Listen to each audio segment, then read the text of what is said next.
Okay, hi, how are you? Hope everyone's doing good. Can you guys hear my voice? Hope you guys are all doing well. And welcome to the welcome to the 37th lecture of I apologize, the 38th lecture. We have come a long way. 38th lecture of Dr. Hydri Step 1. And in this group of lectures, what we do is we try to read, review, and master first aid text by text, try to incorporate high yield UWorld notes and emboss notes with our read along first aid, solve UWorld questions, and we do assessment exams every other week. And for all the students who has been with us for the last month, thank you so much. You guys are well aware of how these lecture sessions run. And with that being said, thank you for waiting for 10 minutes for every one of our students to join. While the rest of the students join, what we will do is we will jump into the first segment of our lecture, that is the review and recapitulation of the previous topic. Uh, it's a 4 to 5 hour lecture. It's broken down into four big segments. The first one is review and recapitulation of previous topics. That's what we're going to jump into. The second one is our read through first text by text, mastering, understanding, and memorizing the high yield concepts so that it's easier for us to spend the rest of our day solving UWorld questions, which is the most important preparation you can take in order to do well in your USMLE Step 1 exam. The third one is we solve UWorld nodes and high yield UWorld and emboss nodes, which we have collected throughout time. And we have come a long way with the UWorld and emboss nodes, notes which we will post in our discussion group. And we have not been posting them for a long time, but eventually we will. So no one will lose out on any notes. And the last segment is UWorld questions, offline 5 questions every day. That's what we are going to do. Having said that, we are well aware that a lot of you are missing out on lectures, lectures which you have had your transactions cleared for. And for those students whose transactions are cleared, but the lectures are not there, you have absolutely nothing to be worried about. All the lectures will be uploaded by the end of the week on our Google Drive. And once they are in our Google Drive, you guys will have lifetime access of those notes. So it's only a matter of time that you go to the drive, watch the video, download it if you can, and that's that. For the new students who has joined our lectures, welcome once again. If you have any informations that you need to acquire, please send us an email to ferdin.hydri@gmail.com. Okay. Having said that, does anyone have any questions regarding our lectures before we begin today's topic? Any questions?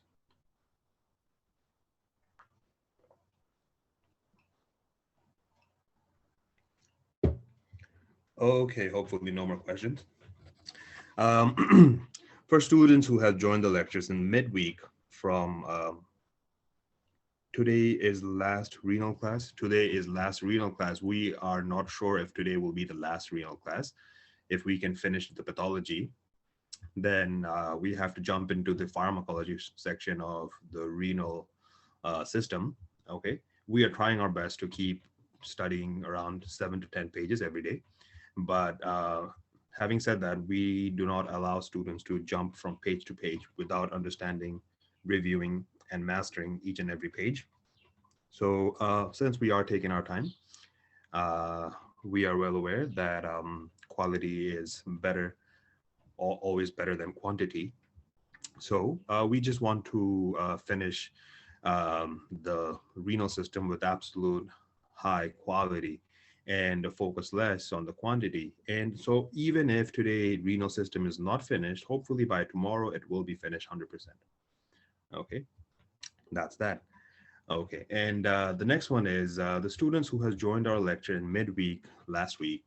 Um, just to keep everything clear, our team of our team who works with the lectures, We expect the transactions to be cleared by the starting of the week. So let's say by Monday, our lectures start every Monday, although we allow students for extensions, that is for extra 2 days.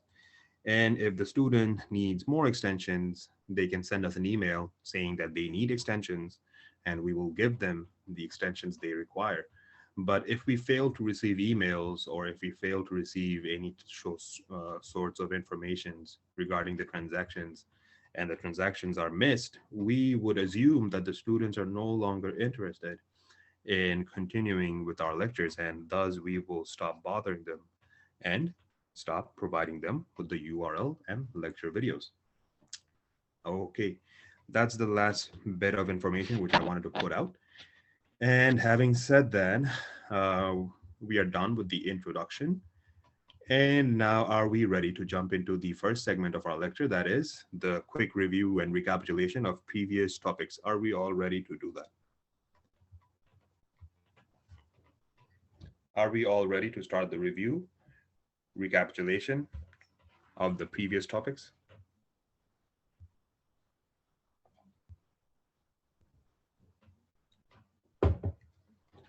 Okay, perfect. Before we begin, just so I'm clear, has everyone been doing the UL questions?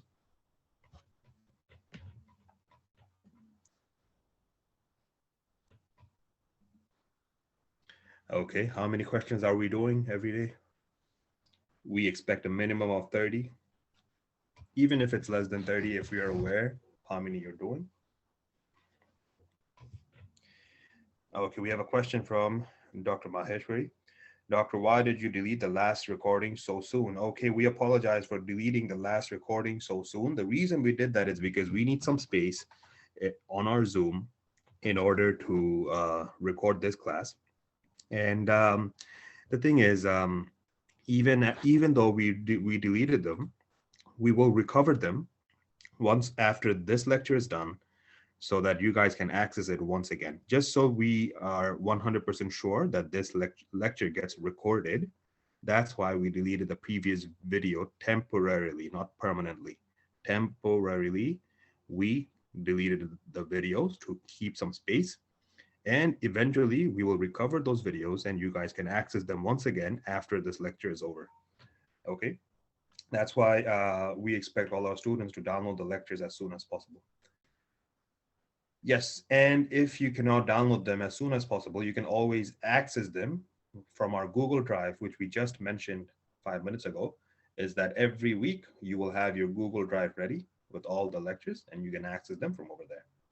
Okay, we uploaded the last 10 lectures, that is the lectures of neurology. This week, we will upload the lectures of psychiatry and the renal system. That is only for the students whose transactions has been cleared for psychiatry. They will receive psychiatry. For students whose transactions are cleared for both psychiatry and renal, they will receive both psychiatry and renal. Okay, if you have any other further questions regarding accessing the psychiatry lectures, please send us an email so that we can tell you how you can do that. Okay, so we are doing how many questions? Once again, let's go back to our discussion on UL questions. So we have Dr. Khatun doing 20, Dr. Hussain who's doing 20. That's very good. But we still expect around 30 questions every day. We have Dr. Iman for 26. Okay, none for Dr. Maheshwari, no problem. Okay, every day, even 5 is good. Dr. Ahmed is at a perfect 30. Very good. Dr. Ibrahim is at 30. Very good. That's a minimum. That's the minimum if you want to. Okay, Dr. Fagan is none, no problem. Dr. Mohammed is 15, no problem, but we expect a minimum of 30. Dr. Lal is 15, should be 30, but still very well. As long as you have understood and mastered those 15 questions, that's okay. Anyone else? Anyone else in the 30 to 40 mark range?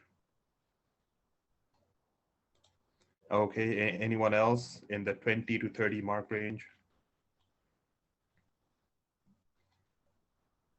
Dr. Ahmed, Dr. Nusaiba Ahmed. How many questions per day, please? Fast answers. Dr. Hassan is at a 20, Dr. Ahmed is at 30. Okay, then how about we go to our friend, Dr. Adenom. Everyone's our friend, but Dr. Adenom, how many questions, please? We're asking individually now. Dr. Adenom, how many questions every day? Okay. Dr. Yosef is at a 20, no problem. Okay. Next one is Dr. Evelyn. How many questions, please, every day? We apologize for putting you guys out on the spot. We just want to make sure if everyone is doing questions, that's why. Okay. You don't even have to say it out loud to everyone. Just put the message out. Just put the message out to us and we would know. Dr. Evelyn, how many questions, please? Dr. Mon, how many questions? Dr. Uday, how many questions? Very good. 20 questions. Okay. 28 questions. Okay. So everyone's around 20 to 30 questions per day basis. Okay. Can we get some answers? 200 questions from Dr. Adhanom. Okay. Okay. So we have a winner. Okay, so Dr. Adhanom is at number one as of right now. So Dr. Adhanom is doing a remarkable amount of 200. Oh, 20 questions. Okay, 20 questions. Okay, 20 is not that bad. Okay. Even I got scared because even when I was a student, I could not do 200 questions every day. I would do a maximum of 120. Maximum of 120. Okay. Okay. Okay, Dr. Adhanom, thank you so much for your answer. 20 questions. Can we get some answers from can we get Dr. Evelyn? Dr. Evelyn, how many questions, please?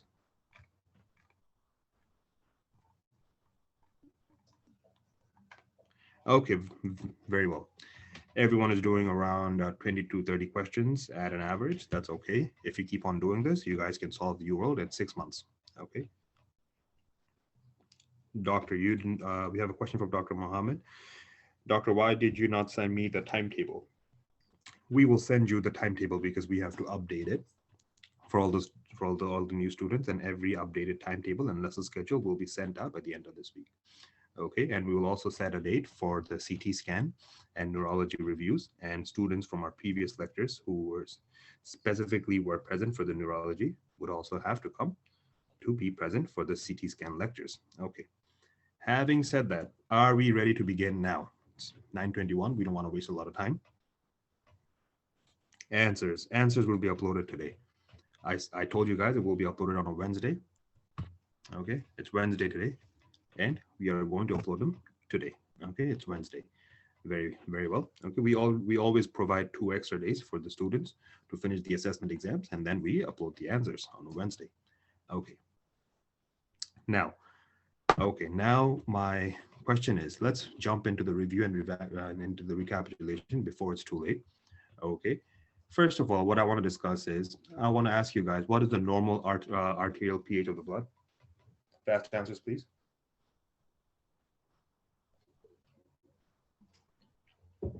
What is the normal arterial pH? Very good. What are the causes of respiratory acidosis? Fast answers.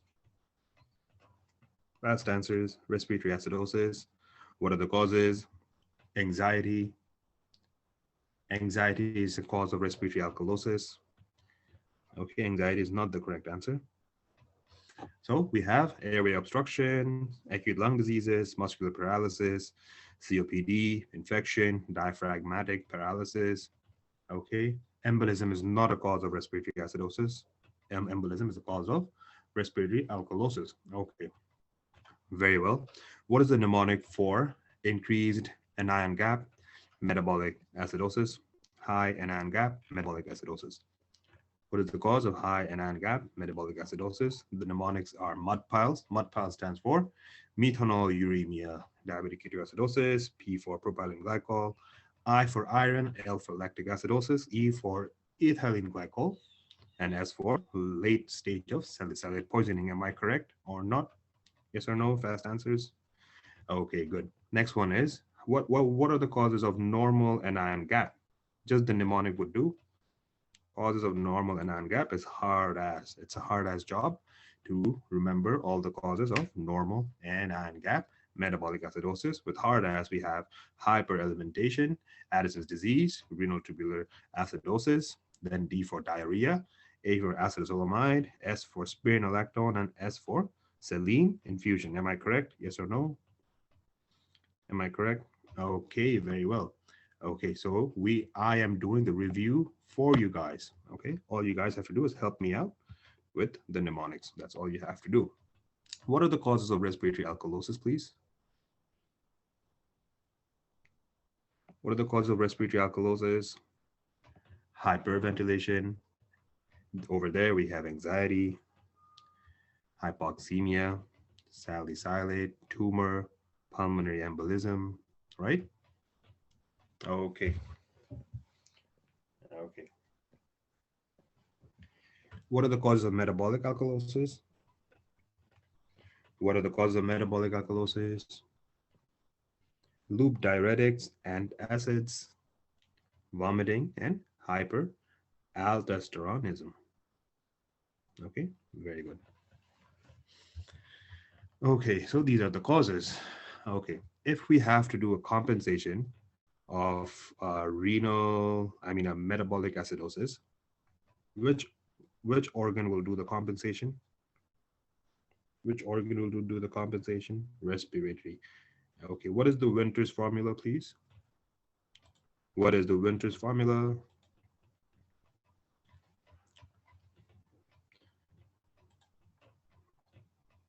Okay, what is the Ventress formula? Anyone? 1.5 into bicarbonate plus 8 plus minus 2. Very good. Very well. Okay.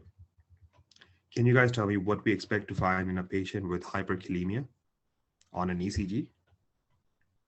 ECG finding of hyperkalemia. Tall T.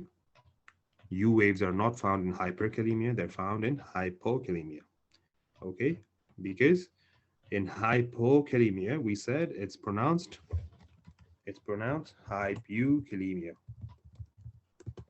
Okay, so U waves are not found. Please remember, U waves are not found in hyperkalemia. They are found in hypokalemia. Okay, very well. What do we find on an ECG in a patient with hypocalcemia? Hypocalcemia.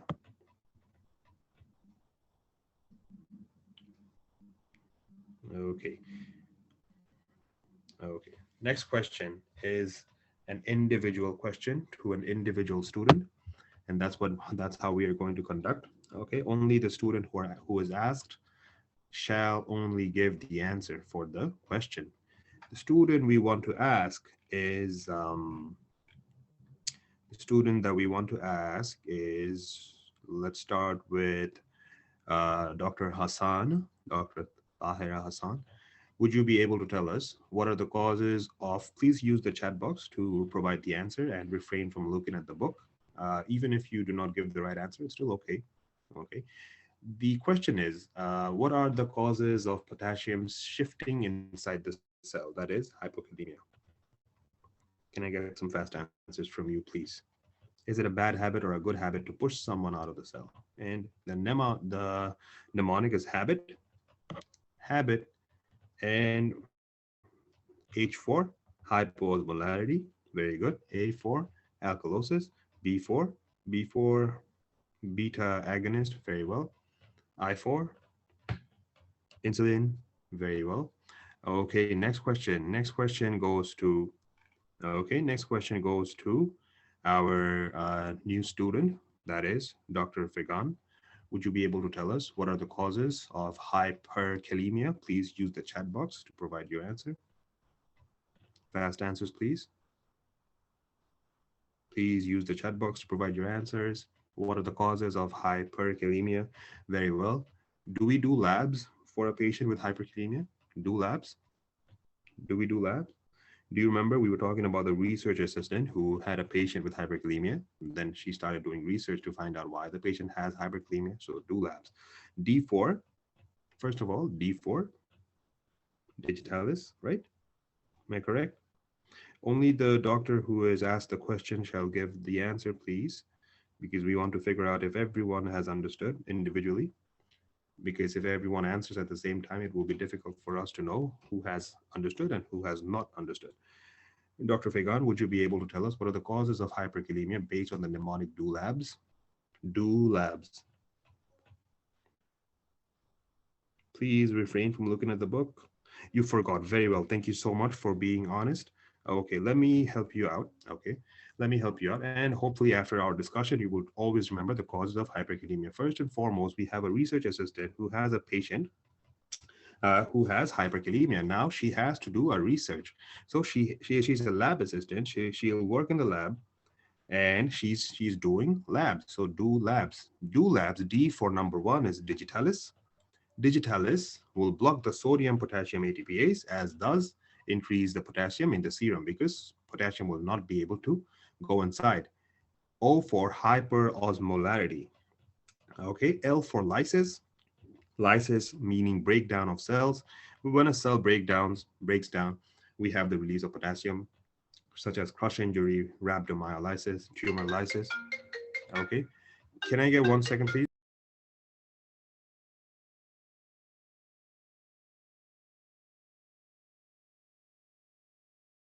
Yes. Then, so the next one is acidosis. Okay, if we have acidosis, the potassium will stay outside.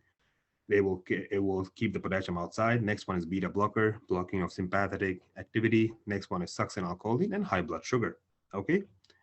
Okay. Can we hear you say? Can we hear your answer once again, please, for do labs before we move on? Do labs. D4 once again. Digitalis. Very well. O4. Hyper osmolarity. Right. Everyone. Okay. Let's hear from everyone right now. L4. L4 lysis, very well. A4 acidosis. B4 beta blocker. S4 S4 succinylcholine and high blood sugar. Okay, the reason why we are asking this question is because this is a very high yield question for USMLE step 1. You guys will have numerous questions associated with hypo and hyperkalemia. Okay, very well. What is the only hormone that works in the medullary portion of the kidney, please? This question goes on for everyone. Okay, next one. Next one is which part of the renal system is responsible for detection and which one is responsible for the release of renin? And this question goes out to not everyone. This is not for everyone to answer, please. This question goes out to our friend. Let's see if okay, Dr. Evelyn, would you be kind enough to provide this answer? Which cell is responsible for detection of changes in blood pressure and which cell is responsible for releasing renin? Can we have some answers, please? Dr. Evelyn, would you be kind enough to use the chat box and provide the answer because we just want to make sure everyone is understanding the lecture. Okay, how about everyone? Let's get the answers from everyone. Very well. Immaculate answer. Okay. Very good. Okay, having said that.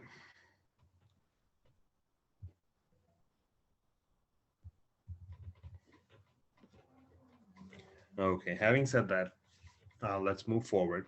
Let's begin our daily lecture session. Okay, we have done most of the high yields from the last lecture, and again there are some more, but these are the highest of the high yields, and you will receive a million questions from these discussions. Okay, having said that, have you guys already received questions from our discussion? How many questions do you guys receive on a daily basis from our discussion according to the percentage? If let's say 0 to 100%, how common is our lecture to your UWorld questions? We just want to get a feedback. 80%. Very well. Okay, good to know. Okay, that is okay. This is just for feedback purposes. Okay, 80% for Dr. Iman, Dr. Ahmed. Okay, good. For everyone else, would you be kind enough to let us know? Give us a small feedback about how common our lectures are to your UL questions. If we do not get, okay, Dr. Hassan has a question. What is your question, please? Okay, Dr. Hassan, I want to know if I should move my subject along with the lecture. Like, I'm not done with psychiatry, but should I go to renal without finishing psychiatry? Okay, what are you not done with psychiatry? Are you talking about the questions, or what are you talking about? You world. Okay, that's a very good question. Okay, so what you do is you mix match all the questions. Okay, mix match all the questions. You mix the questions of psychiatry. Okay, with which topic did you start doing the lectures with us? What was the first topic with which you started with us, Dr. Hassan? Musculoskeletal system. Very well. Okay, so after musculoskeletal, we did neurology with you. After that, we did psychiatry with you, and now we're doing renal. So what you should be doing is, when you select a block, make sure that you click on musculoskeletal, renal, neurology, and psychiatry, so that you have mixed questions. Are we clear? So that way you don't miss out on any revision and recapitulation. Dr. Jian is doing that very well, because always remember that it's very important that you guys mix up the questions from different systems, because in your actual exam, you guys will have one question from biostats, next question you will have from biochemistry, next question you will get from neurology, next question you will get from reproductive. So your brain has to click accordingly to how your real exam is going to go. So that's the best advice we can give you, is mix and match. Okay. Okay, having said that, are we ready to begin our lecture right now? Okay, okay, very well. We are going to begin this lecture with a short story, okay, like how we do every day, okay? And we are going to read the pages page by page, text by text. And after each and every page, I will come back to the chat box and see if anyone has any questions. Only then will I answer the questions. But first of all, we will try to master the pages. The page with which we will be starting today is page number 594, that is renal pathology. And the first topic that we want to discuss are casts in urine. That what are different types of casts? What do they represent? First of all, before we do that, let's talk a little bit about casts. Okay, casts are basically, if we have to make you understand what casts are. So let's say that this is your nephron. Okay, let's say that you have this. Let's say that you have this piece of RBC. Okay, this has been filtered. When this gets filtered, this will get this RBC will have will come in contact with the mucosa or with the nephron tubules, and this RBC will break off, and this RBC will have an appearance according to the tubule that it's in. It will take the shape of the tubule, and then there will be formation of these type of casts. Keep in mind, they will obviously never be this big. Okay, this is just for your understanding that this is exactly what casts are. Casts are breakdown products of the cells, which takes on the shape of the tubules that they get broken down in. After that, the casts can go, and the casts can be found in your urine, because they will be present in your bladder. And then when you pee out, if we have to test if it's a tube, then microscopically, okay, if we view it via microscope, then we can see the casts in the urine. Okay, and these casts will tell us what type of a disease you might or you might not have. Okay, so these are basically casts. Now the thing is, the presence or absence of casts can tell us what type of a disease physician is dealing with, or you will be dealing with. The first type of casts that I want to discuss about are RBC casts. Okay, are RBC casts. Okay, and RBC casts. Okay, the picture mnemonic that we want to use for RBC casts are this is your RBC, right? The biconcave shape. right? This is not a nucleus. Keep in mind, it's just to make you understand that the RBCs are biconcave. Okay, so okay, this is RBC number one. This is RBC number two. Okay, where is RBC number one and RBC number two? Where are they? Where they are is they are at they are at a disco party. RBC number one and RBC number two are at a disco party. Okay, over here we have the drinks, right? RBC number one and RBC number two, they're at a disco party, they're dancing. RBC number one calls out RBC number two and tells him or her,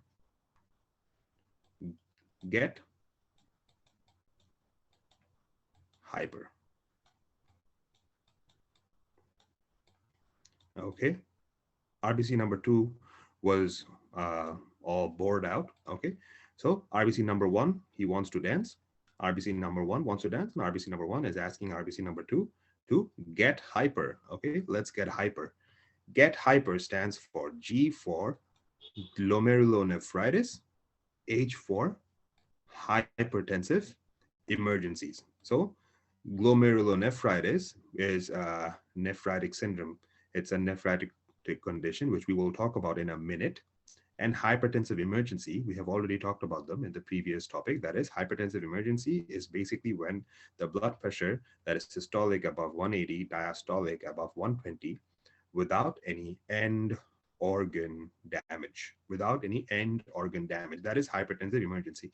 If we have a systolic above 180 and diastolic above 120 with end organ damage, that is stroke, infarctions, any other complications in the heart, brain, lungs, liver, eyes, then those conditions are known as hypertensive urgencies, not emergency.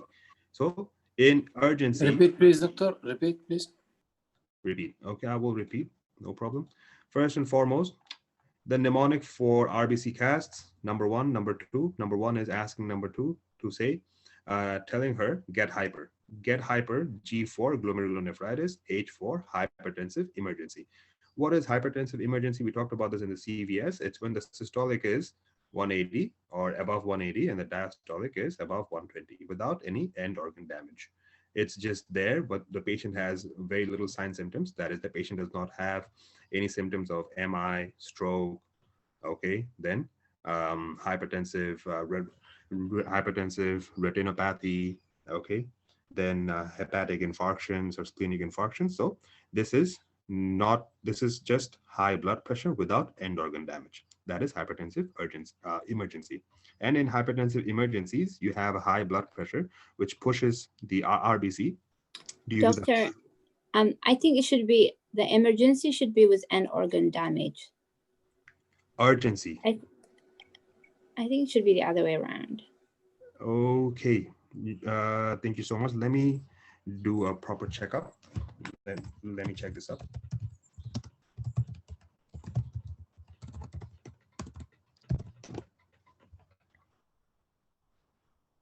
Yes, you are correct. Hypertensive emergency means blood pressure is so high that organ damage can occur. Yes, you are correct. My apologies. Okay, hypertensive emergencies and urgencies. It's the exact opposite. Hypertensive emergency is the one with 180 over 120 with end organ damage. My apologies. Okay, so even I get a little bit confused on emergencies and urgencies. So once again, thank you to Dr. Jordan for pointing out the mistake. Hypertensive Sure. hypertensive emergency. Basically, these are both conditions in which the blood pressure is 180 by 120. One is with end organ damage, another one is without end organ damage. Hypertensive emergency is with end organ damage. Hypertensive urgency is without end organ damage.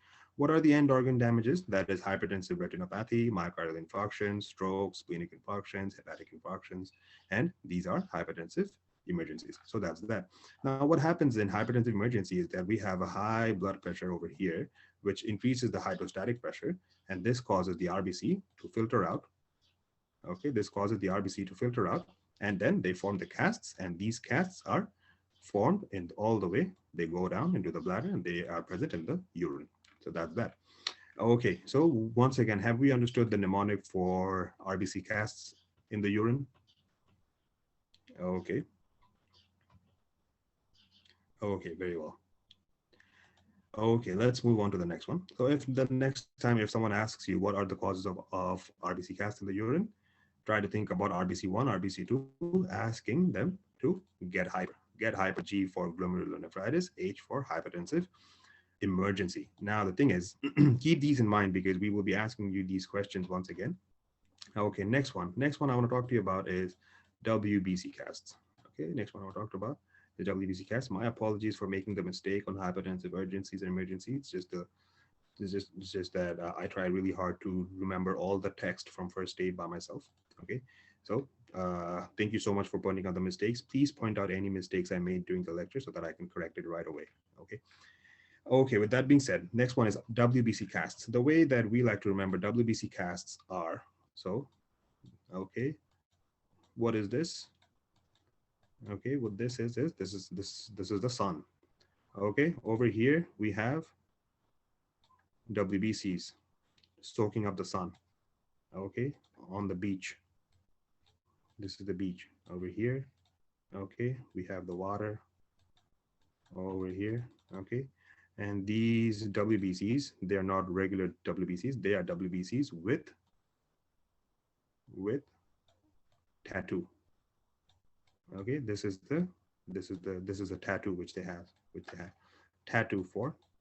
Okay, WBCs with tattoo. Tat for tubulointerstitial inflammation, A for acute pyelonephritis, and T for transplant rejection. Once again, T for tubulointerstitial inflammation, A for acute pyelonephritis, and T for transplant rejection. Okay, so mnemonic of WBC casts, soaking up the sun in a beach with tattoo, tat for, once again, tubulointerstitial inflammation, acute pyelonephritis, and transplant rejection. Okay, so that's that. Are we clear on this? Are you guys drawing the picture mnemonics on a rough piece of paper so that it's easier for you to understand? Yes or no? Because you guys will be receiving questions from this in the U world, and we just want to make sure that it's easy for you guys to remember all the causes. Okay, don't worry, we will explain why the WBC casts are being present. We just want you guys to understand what's going on by the mnemonics first. Okay, so once again, now WBC casts, the first disorder that we want to talk about is tubulointerstitial inflammation. Okay, so this is basically the renal tubules, right? Over here, they're surrounded by the space of tissue that is the renal interstitium. Okay, if we have inflammation not inside the tubule, I mean, mainly the inflammation is in the interstitium, but to a small extent, it's also present in the tubules. In those type of inflammation, you have accumulation of white blood cells, and those white blood cells, when they come over here, those white blood cells, when they come over here, by the process of diapedesis, okay, chemotaxis and diapedesis, these white blood cells, when they enter the tubule, they take up the shape of the tubule, and then they form casts, and these casts, they come all the way down, and they are present in the urine. When they are present, the first disorder we want to think about is tubulointerstitial inflammation. Next one is acute pyelonephritis. Pyelonephritis is the inflammation of the nephron and the renal pelvis area. So basically, if this is what it is, okay, the pyelonephritis, keep in mind it's not cystitis, it's pyelonephritis. So we have the glomerulus over here, right? And then we have the microcalyx, and then we have the minor calyx, the major calyx, then we have the renal pelvis, and from the pelvis they go down. So the inflammation is like over here. Okay, and then once again, if there's an inflammation, then there's formation of white blood cells which take up the cast, and then they go down. The last one is transplant rejection. In case of transplant rejection, based on acute, chronic, or hyperacute, in those cases we have white blood cells such as neutrophil and lymphocytes, basically. And those lymphocytes, they are in huge amount. So what happens is when they pass through the nephron, they filter out, form casts, and they drop down. And when we see casts in the urine, these are the three diseases that we specifically want to think about. That is tubulointerstitial inflammation, acute pyelonephritis, and transplant rejection. Are we clear? White blood cells with tattoo? Yes? Okay, very well. Okay, good. Next one is one of the most highest yield. If I'm not wrong, the next one should be, okay, the next one should be granular casts. Let's go and see. The next one should be, yes, granular casts. Okay. Okay, now let's talk a little bit about granular casts. Okay, granular cast is the most highest yield cast that is important for your USMLE step one, because this indicates one very specific disease. That specific disease. Let's see, before even I tell you guys what that disease is, can you guys tell me what granular casts in the urine indicates? Very specific for ATN. Absolutely, absolutely right. ATN stands for acute tubular necrosis. Acute tubular necrosis. Before we talk about acute tubular necrosis, let's come up with our mnemonic. Okay, mnemonic. What is the mnemonic that we want to use for granular casts? Okay, that is, this is a street. Okay, street in which, okay, we have, okay, this is mud. What this is this is mud, and this is brown in color. Okay, so street full of mud, street full of mud. Over here, what we have is, street full of mud. What we have is a small piece of granola bar. Okay, so someone ate a granola bar and threw it on a muddy brown street. And that granola bar is your mnemonic for the granular casts, which appear as muddy brown. So when you do microscopic examination, the casts, they appear muddy brown, and that's it. And that will indicate that the patient has acute tubular necrosis. Acute tubular necrosis. Now, what is acute tubular necrosis? Let's talk a little bit about acute tubular necrosis. First of all, the mnemonic is granular casts, which are muddy brown appearance. They are present in acute tubular necrosis. Basically, what acute tubular necrosis is that, let's say that this is the nephron, this is the proximal convoluted tubule. Okay. My question to you guys is, if there has to be a tubular necrosis, proximal, then thick, thin, descending collecting duct, very roughly drawn. My question to you is, which portion of the nephron is the most susceptible to undergo necrosis in acute tubular necrosis? What is the best answer? What is the best answer?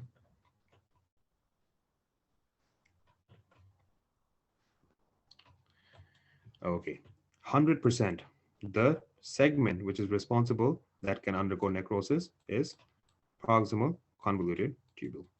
Okay, proximal convoluted tubule is the segment of the nephron that is most susceptible to undergo necrosis because of the high metabolic activities that occur mostly in the proximal convoluted tubule, because maximum amount of reabsorption and secretion occurs over here. At the same time, this place requires a whole amount of blood supply.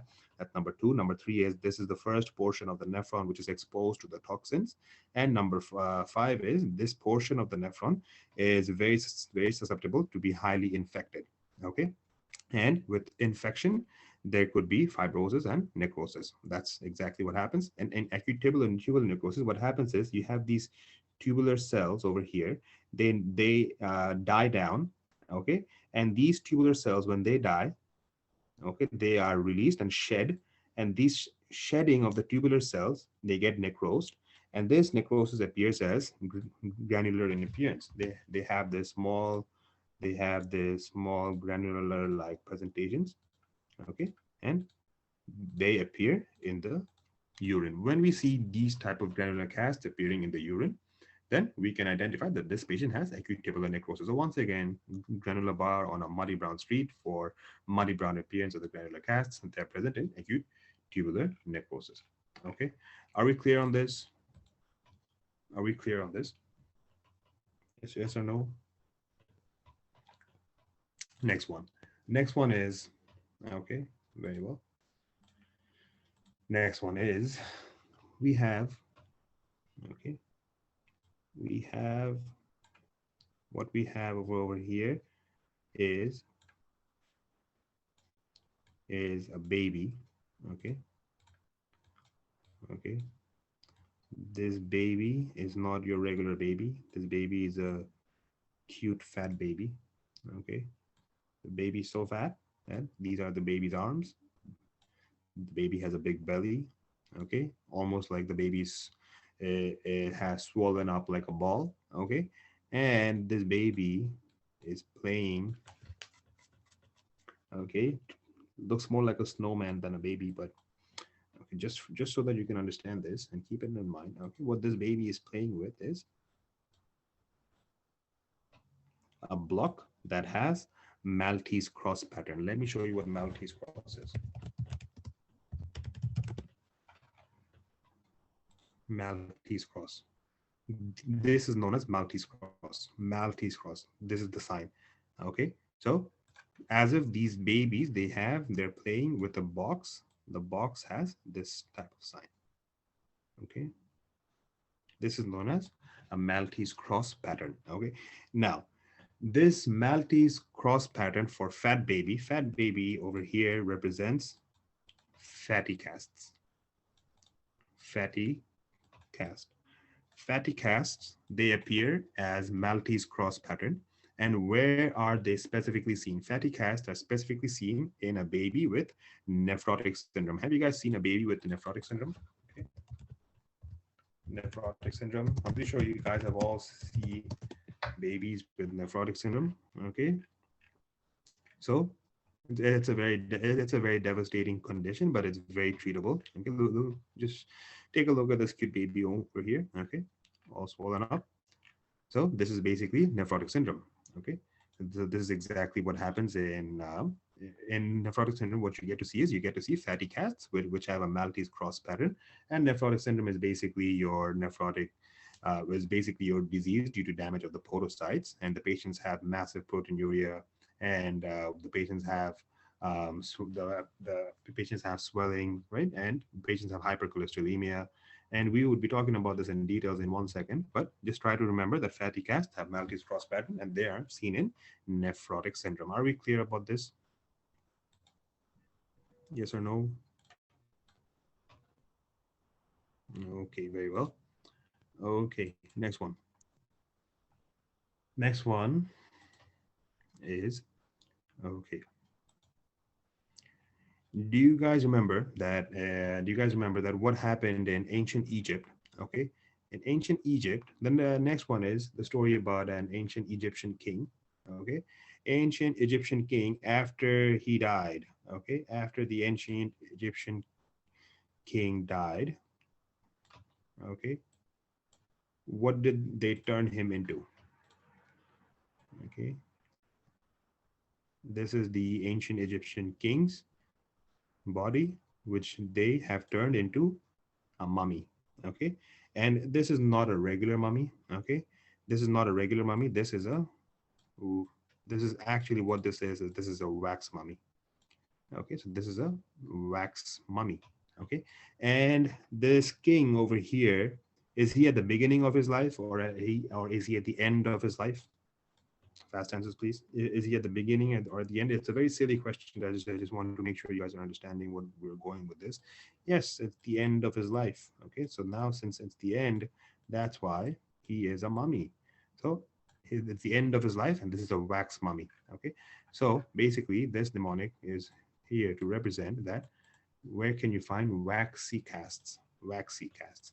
Waxy casts are found in end stage renal disease or chronic kidney disease, basically. But CKD, that's in the fourth or fifth stage of CKD, we can expect to find waxy casts. Waxy cast. And if we find waxy cast, then we can assume that this patient has end-stage renal disease. Okay, are we clear on this? Very easy to understand. Wax mummy in the end stage of life, or waxy cast being present. at end stage of renal disease. Okay. Okay.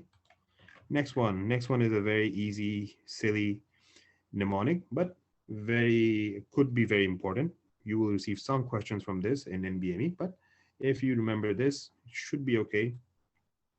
Okay, a person. Okay, he's our friend. His name is John. John was walking down the street.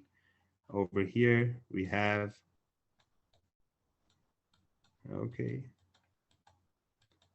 who is this other person? If that's John, there we go. That's Jane. Okay, John's walking down. You know what John says to Jane? All John says is, "Hi, Jane." So hi. Okay, so hi. The fact that John said hi to Jane, is that normal or abnormal? Is that normal or abnormal? It's absolutely normal. He's walking down. Why would it be abnormal? It's absolutely normal. He's walking down the street. He sees Jane. He knows Jane. All he says is hi. Okay, so all he says is hi. Okay, Jane says hi back, or like whatever. So the thing is, John saying hi. This is normal. This is a very normal situation over here. Okay, so hi stands for hyaline. Hyaline casts. Hyaline casts. If we ever find a patient with hyaline cast, and you will be asked about this in your NBME, that they will have a patient who has no findings except there is considerable amount of finding of hyaline casts in the urine. And you will have a lot of answer options: tubulointerstitial inflammation, ATN, nephrotic syndrome. Most students, I don't know why they answered nephrotic syndrome. Okay, but it should be an absolutely normal finding. Over there you also have an answer option for normal. Please answer normal. Okay, hyaline is normal. How are hyaline casts formed? Hyaline casts are usually formed by by solidification of a very high yield protein. Maybe you will not be asked about this, but I still want to discuss this. This protein is known as tam horsefall mucoprotein. Have you guys heard of tam horsefall mucoprotein? Yes. Which cells of the body are responsible for secreting tam horsefall mucoproteins?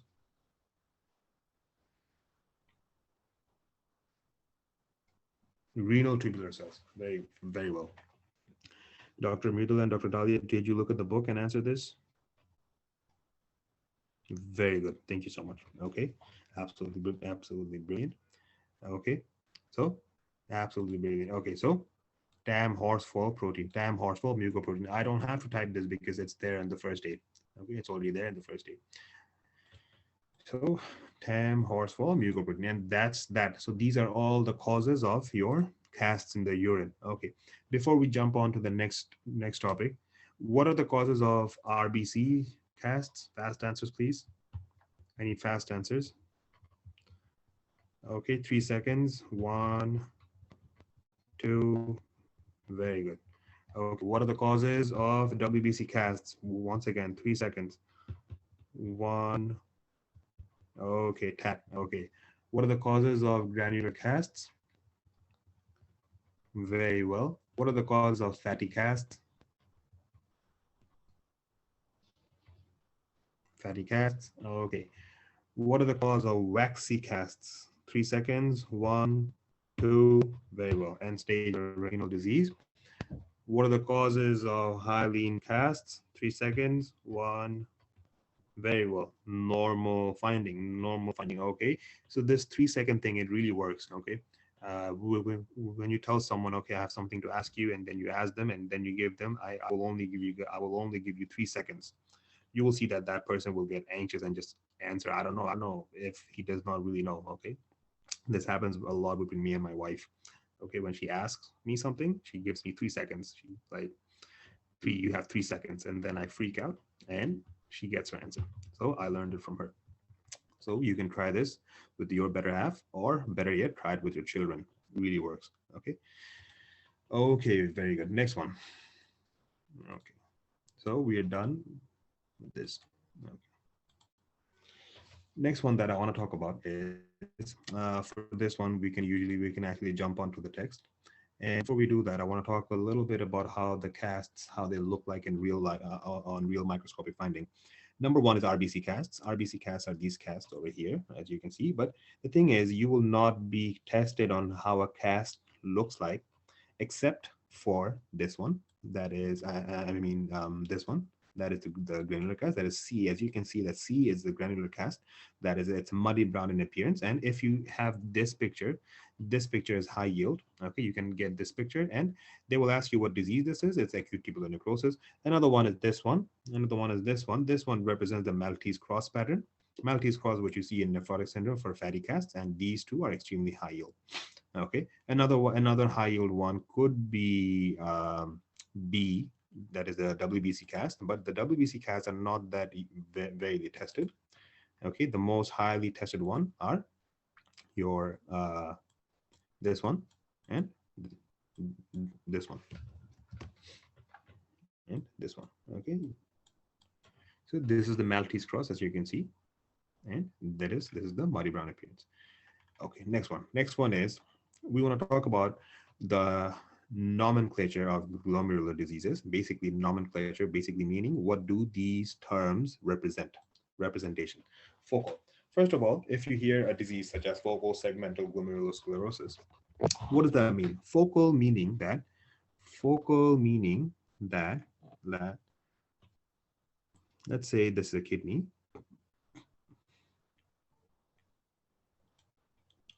Let's say that this is a kidney. You have a lot of nephrons over here, right? You have these nephrons. Okay, if only 50% of the nephrons are affected in this kidney, then we can say that it's focal. If more than 50% is affected, then this could be called diffuse. Okay, next one is proliferative. Proliferative is, what is proliferative? Basically, if we have, okay, if we have this glomerular structure, okay, if we have this glomerular structure, if there is hypercellularity of the glomerulus, we'll talk about hypercellularity, meaning that high amount of cells that are present in the glomerulus. Okay, this glomerular portion, this is known as proliferative. So hypercellular glomerulus, meaning proliferation of the glomerular cells, that is hypercellular. Glomerulus represents the term proliferative. Next one is membranous. Membranous mean that, do you guys remember we talked about the glomerular basement membrane? Can you guys tell me what are the three components of the glomerular basement membrane? Fast answers, please. What are the three components of glomerular basement membrane? Podocyte, then fenestrated capillary endothelium, and another one, right, basement membrane itself. Okay, if we have thickening of the glomerular basement membrane, okay, if let's say the basement membrane over here, let's say that the basement membrane over here gets thickened up, okay, gets thick, and this thickening of the glomerular basement membrane can this represent membranous glomerulopathy. So we have this disease known as membranous nephropathy. In membranous nephropathy, you can say that the disease is membranous if there is thickening of the membrane. If you find any hypercellularity, you'll call that disease as proliferative. If you find that more than 50% is affected, you will call it diffuse. Less than 50%, you'll call it focal. Next one is primary glomerular disease. It's a primary disease of the kidney, specifically impacting the glomeruli. Okay, so basically, for example, minimal change diseases. In minimal change diseases, you have this is the most common cause of the nephrotic syndrome in your young patients.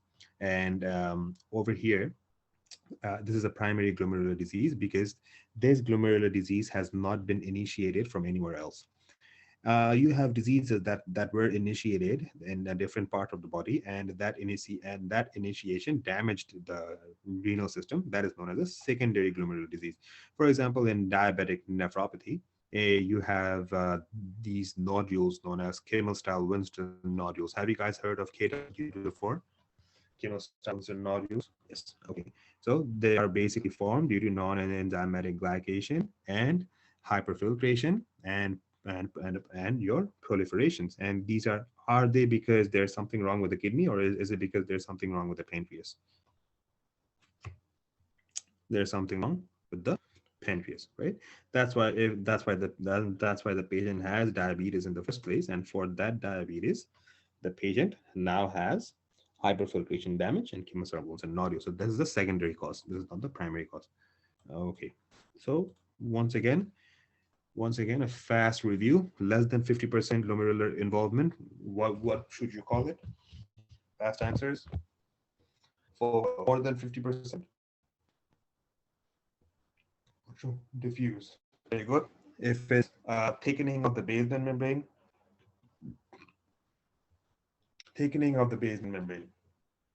membranous. Okay, proliferation of the basement membrane.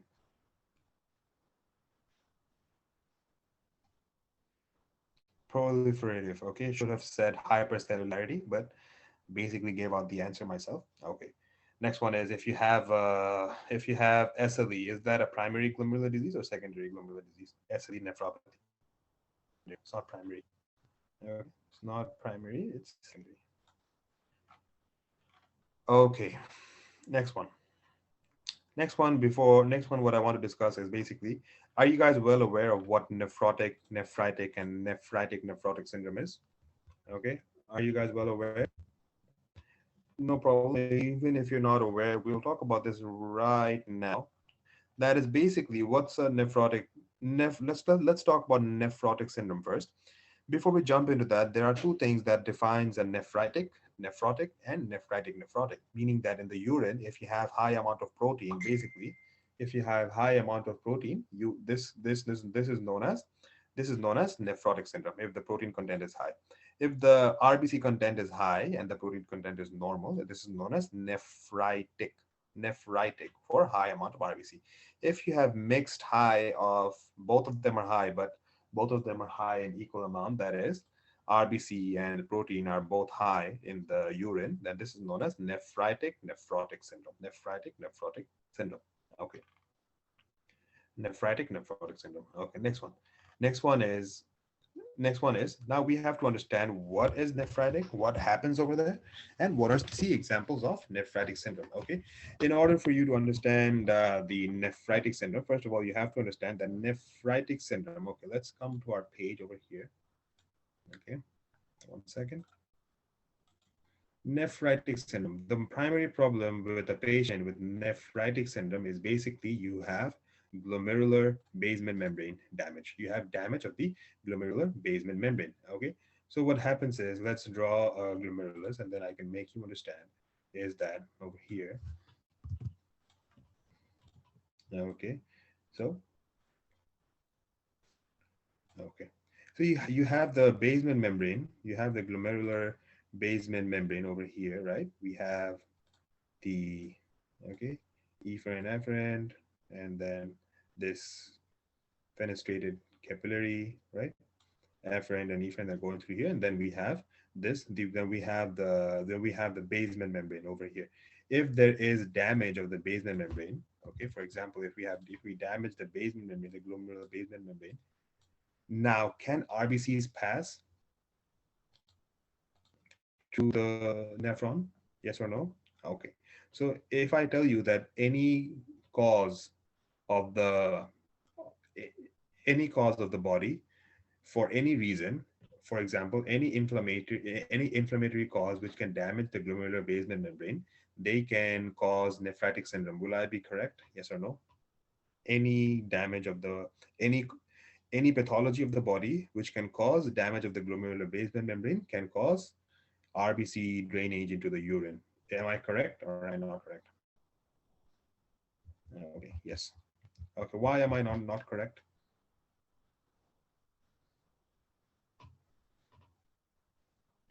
Nephritic, not nephrotic. Nephritic. Okay. We are talking about nephritic. Nephritic, not nephrotic. Nephritic. Nephritic stands for RBCs, stands for increased amount of RBC in the urine. That is, the patients have hematuria. Okay. Okay. So if a patient has to come to you with complaints of nephritic syndrome, what will the patient come and tell you? The first complaint the patient will come and tell you is bloody urine. Okay, bloody or dark urine, or even they might use the terms such as Coca-Cola urine. Okay, okay. This is this is how this is how the urine would look like. This is known as hematuria. Okay, dark brown urine. If you see these type of urine, then and the patient has sign symptoms of inflammation such as fever or any other type of systemic condition, then you have to consider nephritic syndrome. The patient can have hematuria. Another thing the patient can complain is decreased urine output. Decreased urine output. The patient can also say that the patient has oliguria. Okay, the patient has oliguria. Okay, so these are the two things. Along with this, the patient can have history of fever, or fever itself. For post streptococcal glomerulonephritis, the patients can have history of sore throat. Sore throat. What other pathology can the patient have that can give rise to acute glomerulonephritis except sore throat?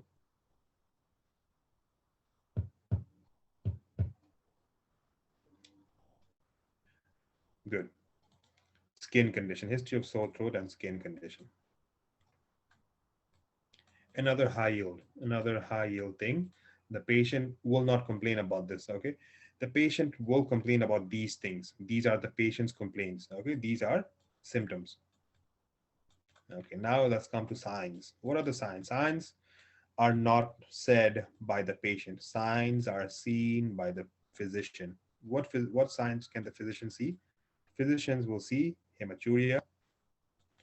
Physicians will see oliguria. Another high yield thing the physicians will see hypertension. Okay, patients of nephritic syndrome, they can have hypertension. I'm going to tell you why. That's because patients of nephritic syndrome, they have high amount of renin.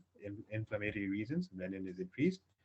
Okay, this increased amount of renin increases the renin angiotensin aldosterone, increases the blood volume, and increases the blood pressure. So patients can be in a hypertensive range.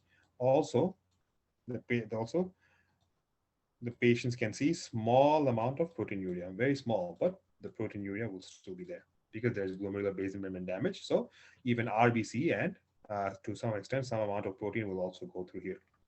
So that's exactly what's happening. So these are the things that the patient will complain about, and these are the signs that the doctor will himself will see and diagnose. Now, what are the examples of glomerulonephritis? Okay, the examples of glomerulonephritis is understood, and I need you guys to memorize or keep in mind about all the causes of nephritic syndrome. I'm going to tell you why. The reason why I want you guys to remember all the causes of nephritic syndrome, it's because let's say you receive a question, for example, they tell you that you have a patient who has a disease such as IgA nephropathy, and they ask you all of a sudden, what disease is this, nephritic or nephrotic? I know most of you will say it's nephritic, but for those some of you who has confusions about which diseases are nephritic and which diseases are nephrotic, these mnemonics will help you remember them very correctly. Okay, the mnemonic that we want to use for nephritic syndrome is Maria.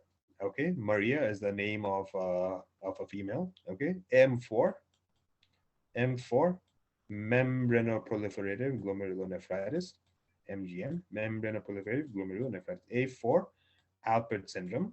Okay, Alpert syndrome.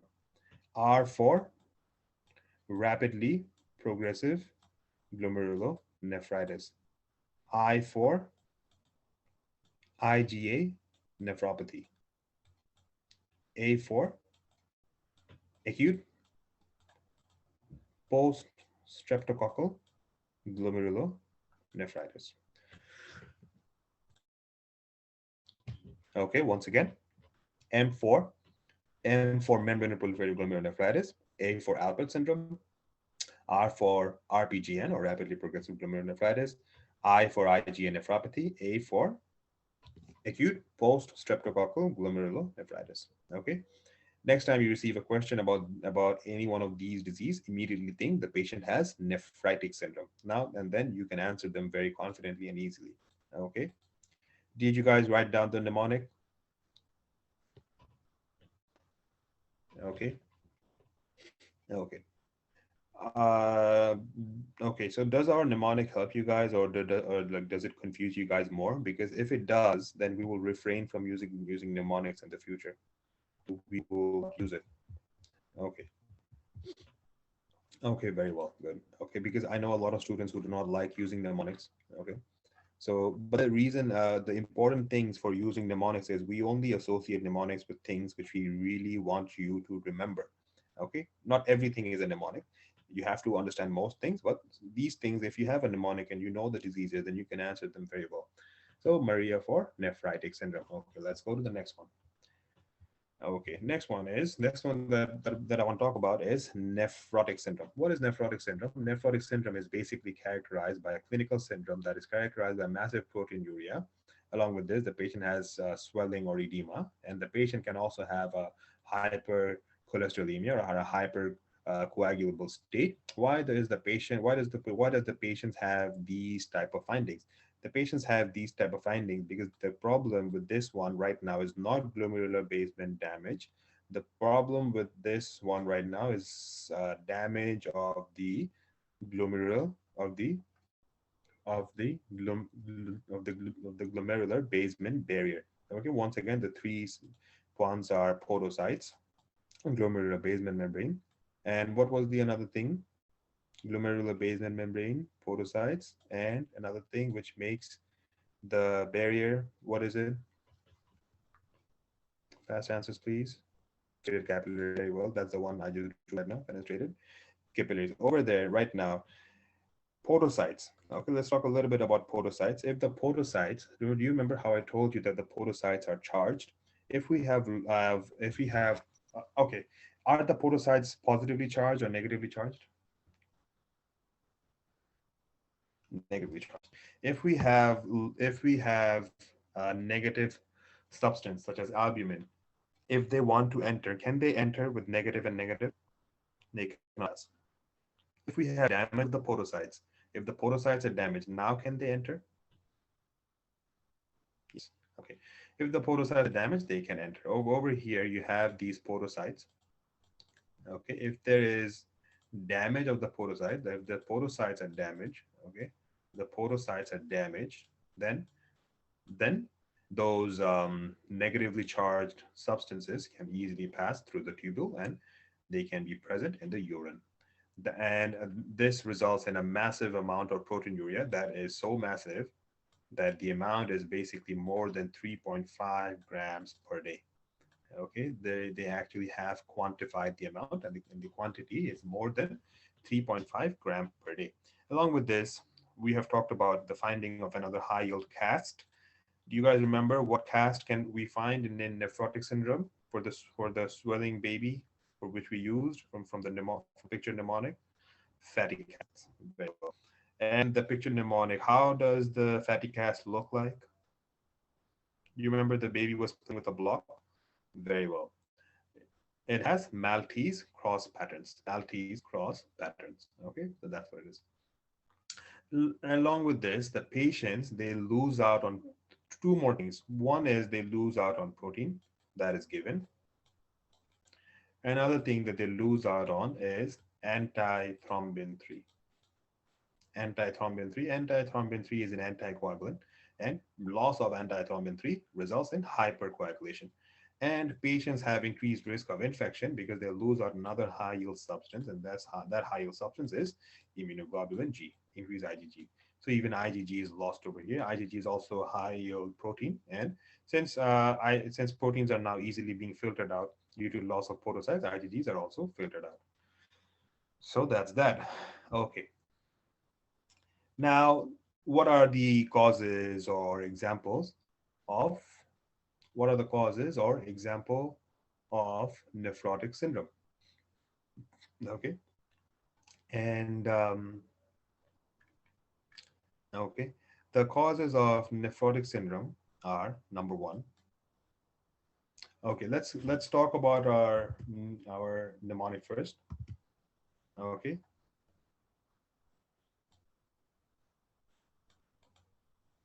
okay, the funny men makes. Okay, going a bit slow.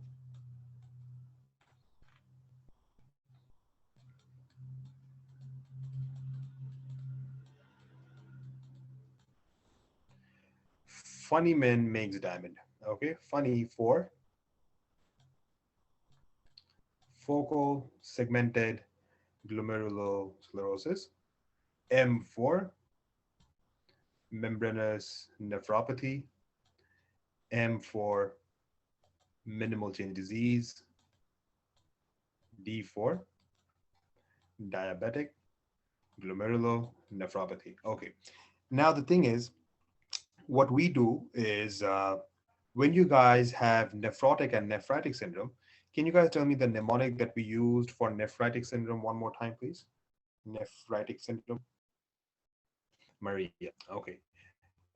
So if you guys can only remember one mnemonic, if you guys can only remember one mnemonic, then isn't it easy for you guys to answer the questions, which are, let's say, all the diseases that are there in Maria?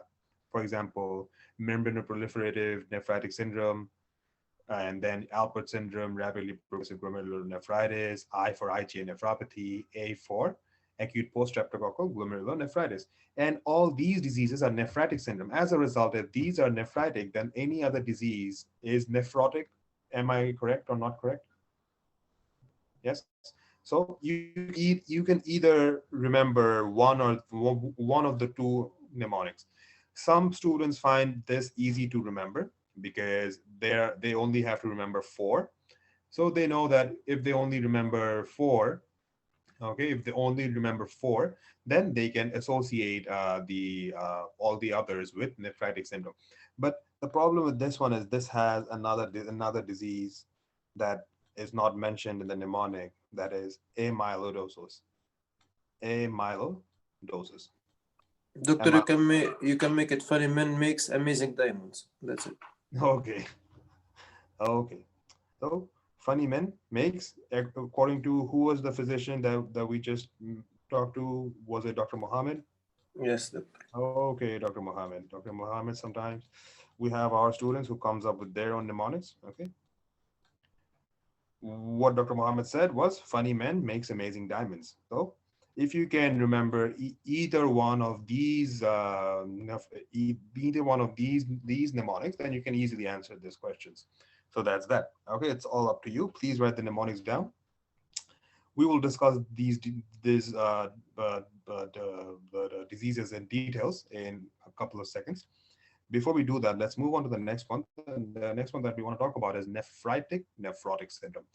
If we talk about nephrotic syndrome, okay, the condition that occurs and what happens over here is we find both RBC and protein. RBC and protein, they're both found over here. Okay. And okay, what happens is you over here, the problem is you have glomerular basement membrane damage once again, glomerular basement membrane damage, but it's more severe than the damage that occurs in nephritic syndrome. So it's a severe damage, severe glomerular basement membrane damage. It's so severe that even in nephritic syndrome, you found a small amount of protein, but this damage right now is so severe that all that more or less nephrotic range of proteinuria can be seen in a patient with nephrotic syndrome, even with hematuria. So they have a nephrotic range of proteinuria that is more than 3.5 gram per day, plus they have RBCs, meaning hematuria. Remember, in nephrotic syndrome, you barely see much of the RBCs. Well, over here, if this is what you see, then this is exactly what happens. Okay. And there is no mnemonic that we want to associate with this one, because it's very easy for you to realize that the most high yield cause of this one is number one, diffuse proliferative glomerulonephritis. Okay, the word that is important is proliferative. Proliferative meaning a hypercellular glomeruli. If there is an inflammation for a long period of time, compensating hyperplasia will keep on happening, and that's a sign of reversible inflammation, right? So, long-term inflammation can also result in irreversible damage. So, all the diseases which are proliferative, such as diffuse proliferative glomerulonephritis and membranous proliferative glomerulonephritis, these two can cause nephrotic syndrome, all the proliferative diseases. Are we clear on this? Yes or no? Okay. Now, before we jump into the nephritic syndromes and the nephrotic syndromes, what I want you guys to do is I want you guys to take 2 minutes. Okay, read the table over here. The reason why we explain certain tables and we don't read, it's because we explain every little details in the table in our drawings. Okay, but having said that, the tables cannot be skipped out. Okay, because these are really important. What I need you guys to understand is the clinical presentation, etiology, and the examples, and we tried our best to make you understand, review, and master and memorize all the high yield information. So I need you guys to revise this for 2 minutes, because after that I will ask you guys some questions, see if you guys can remember, and then only then will I move forward to the next page, because I want you guys to review and master first aid during my lecture, because of the day should be spent doing what? Fast answers, please. Questions. Questions. Okay, very well. So 2 minutes. Okay, Dr. Dahlia, leave it, not in my book. Are you using a 2019 first aid? Dr. Dahlia? Okay. If you're using a 2019 first aid, okay, you can use our 2020 first aid, which we have on our page. Okay, it's there out for everyone to use for free, obviously. And you can go use that. If you don't want to use it, you have nothing to be worried about. What you can do is just go through. You took the notes, right? The notes we just provided with the examples and everything. Did you note down somewhere? Okay, if you note it down, just read the notes that you read. I mean, that you have just written, and just read them once again, because all I will ask you are the causes of nephrotic syndrome, and what basically happens in the microscopic level. That's all I want to ask. Okay. Azotemia. What is azotemia? So we have another question from Dr. Abed. Okay, what is azotemia? Azotemia is basically your increased amount of urea and creatinine. Okay, basically a increased amount of urea, and and the thing is your blood urea level, they increase without causing the sign symptoms of uremia. Are we clear? If we have blood urea where the urea is so high that right now it's causing sign symptoms such as an encephalopathy, then the patient can be said to be uremic. So before sign symptoms, high blood urea without sign symptoms is known as azotemia. Are we clear now? Are we clear on what azotemia is? Okay. Okay. So can I give you guys 2 minutes? Please read them once again. Okay, this is not a break. Read them once again. I will ask you what the causes of nephritic and nephrotic syndromes are. And please, I will ask these questions randomly, and I will appreciate if the students can be involved in active participations. Okay, so 2 minutes. It's 1:32 right, 10:32 right now, and I will ask you at 10:34. Okay.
Okay, it's 10:34.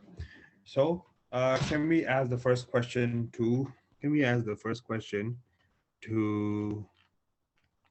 Um, okay, I will ask you guys who is interested in answering me the causes of nephrotic syndrome. Can I have some participants? Okay, we have Dr. Mohammed. Anyone else? Dr. Noor, Dr. Sam, Dr. Fagan. Okay, good. Okay, can we start with Dr. Noor? Okay, Dr. Noor, what are the causes of nephrotic syndrome? Please start with the mnemonic. The causes of nephritic syndrome is, as you said, with MARIA. M stands for membranoproliferative glomerulonephritis. Okay. A for Alport syndrome. R for rapidly progressive glomerulonephritis. Okay. I for IgA nephropathy. Okay. And A for acute post-streptococcal glomerulonephritis. Perfect. Absolutely perfect. Thank you so much. Next one goes to Dr. Mohammed. Would you be kind enough to tell us what are the causes of nephrotic syndrome, starting with the mnemonic? Funny men makes amazing diamonds. Very good. What are the causes, please? Focal glomerulonephritis, Okay. minimal change disease, Okay. membranous nephropathy, Okay. amyloidosis, and diabetic glomerulonephritis. Perfect. Thank you so much. Can we have the next question directed to? Can we have the next question directed to Dr. Fagan once again? I'm going to give you another chance because, okay, what are the causes of nephrotic syndrome? Easy question. Nephritic syndrome combination, all the proliferative Sure. glomerulonephritis, which is diffuse proliferative glomerulonephritis and membranoproliferative glomerulonephritis. That is absolutely perfect. Thank you so much for answering these questions. And that's exactly that. Okay. Thank you to everyone else who wanted to perform, but you guys will be given another chance when we ask you guys the next questions. Okay. Now, before we jump into nephrotic syndrome and nephrotic syndrome, do you guys want to take a break right now or after we discuss nephrotic?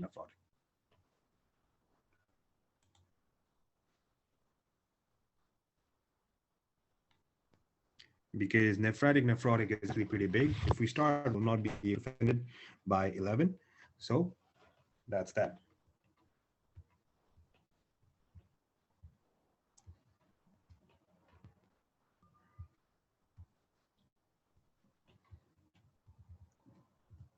Okay.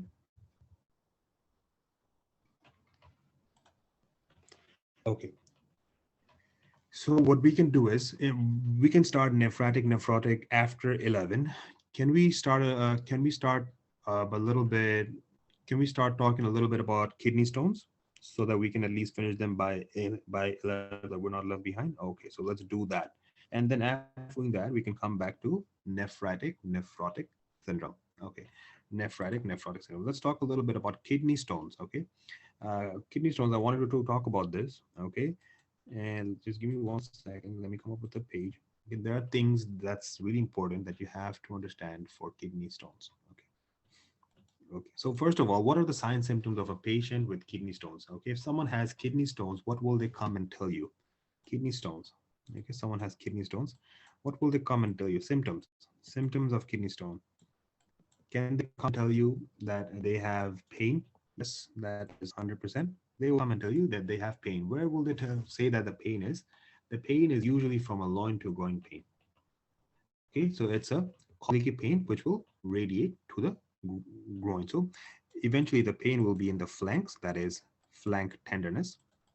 Okay, the patients will have flank tenderness. Okay, specifically the pain will start, patients will not be able to point it out, but the pain may start around the renal angle, and over there the pain will travel all the way to the front. So let's say that this is the patient will tell you that the pain comes from the back, and then the pain goes like this. Okay, so this is how the pain usually comes. So if it's on this side, right, left, if it's a right-sided kidney stone, then there will be a right-sided pain. If it's a left-sided kidney stone, it will be a left-sided pain. That's that. Along with this, the patient will complain. Patients will complain of bloody urine. Okay.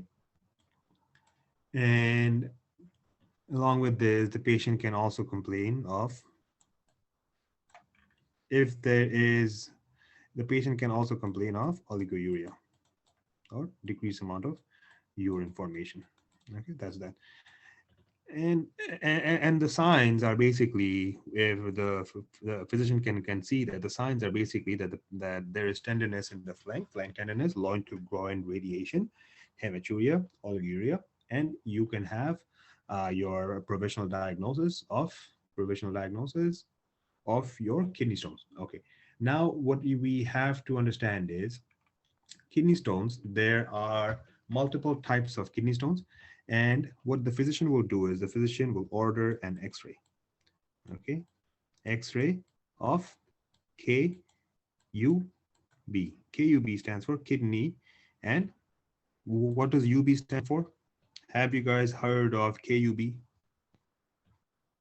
Kidney and UB. Have you guys ever prescribed anyone KUB? Do we have any active physician over here? Very well. Okay.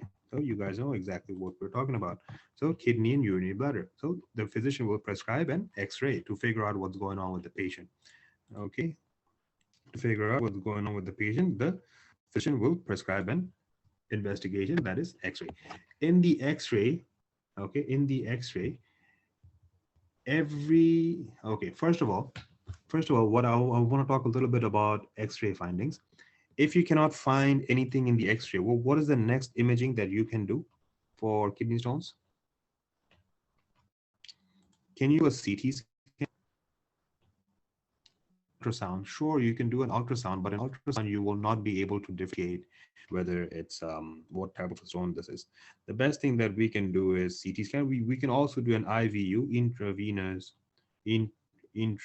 urocystography. Okay, but we will also do a CT scan. For the purpose of USMLE Step 1 exam, we do two things, X-rays and CT scans, okay? Because they're less invasive. Always think about the non-invasive investigations for number one. The X-rays, if X-rays are not there, then CT scan.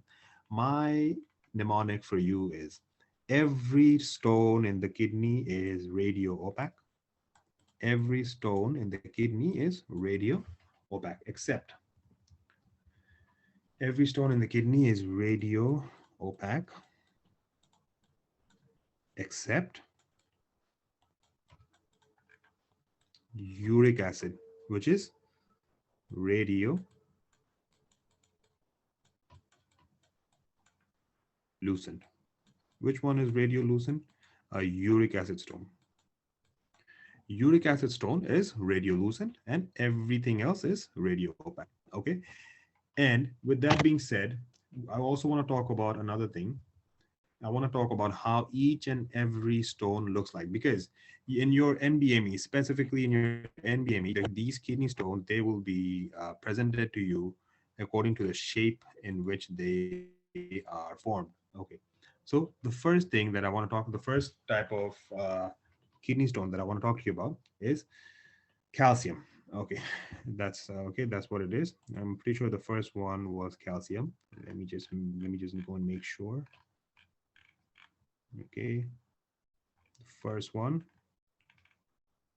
Pretty sure the first one was calcium. Okay. Okay, so let's talk a little bit about calcium and how calcium stones they look like. Okay, before we talk about that, what I want to talk about is what I want to talk about are okay. Okay, who is this guy over here with big muscles? Okay. Okay, distorted, but big muscular guy over here. Okay. With okay, this big muscular guy. Okay. Now, okay, so big muscular guy over here. This muscular guy, what I want to talk to you guys about is the reason why I drew him is do you think that do you think that athletes who are into bodybuilding, they have high amount of calcium because they want to have stronger bones so that they can lift more weight? Do we have any students over here who are actively into aesthetic and bodybuilding and all these types of lifestyle? Yes. Okay, perfect.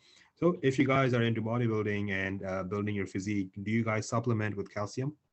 Because it's good for you in the sense that it helps you have stronger bones so that you can lift more weight, specifically squat, bench, and deadlifts.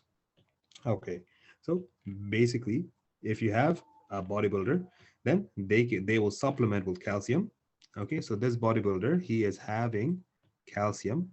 Okay, okay, he is having calcium because he wants to have bigger bones so that he can lift more weights. And what does this bodybuilder have over here in his hand? In his hand, what he has is this big dumbbell. Okay, so this is a dumbbell. The That's that. Okay, and another thing is this bodybuilder over here in his hand, he also has another thing. What he has is a prism. Prism. Okay, so this weird bodybuilder guy over here loves to have calcium.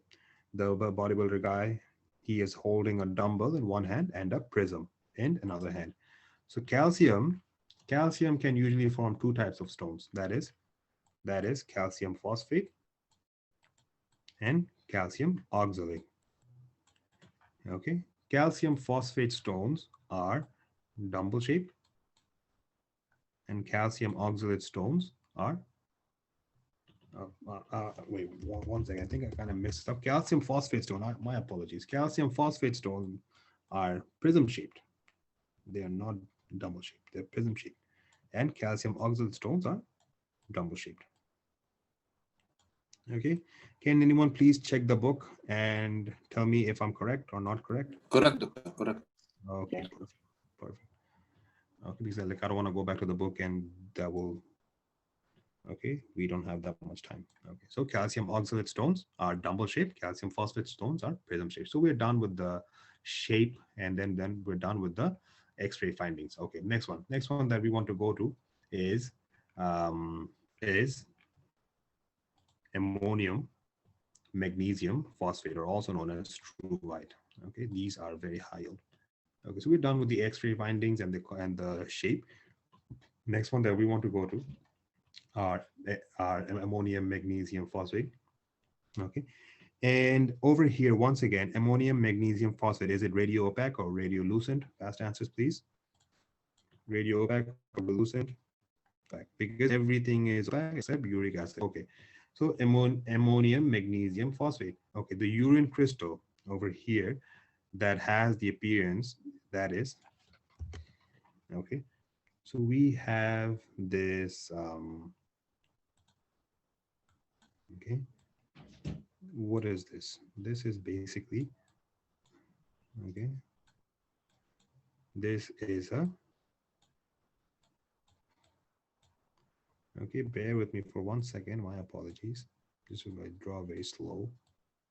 Okay, what this is this is a coffin. Okay, we have a coffin. Okay, okay, over here what we have is we have this female. Unfortunately, she has passed away. Okay, her name was Maggie. Okay, so many things we have to make up because we want you guys to remember.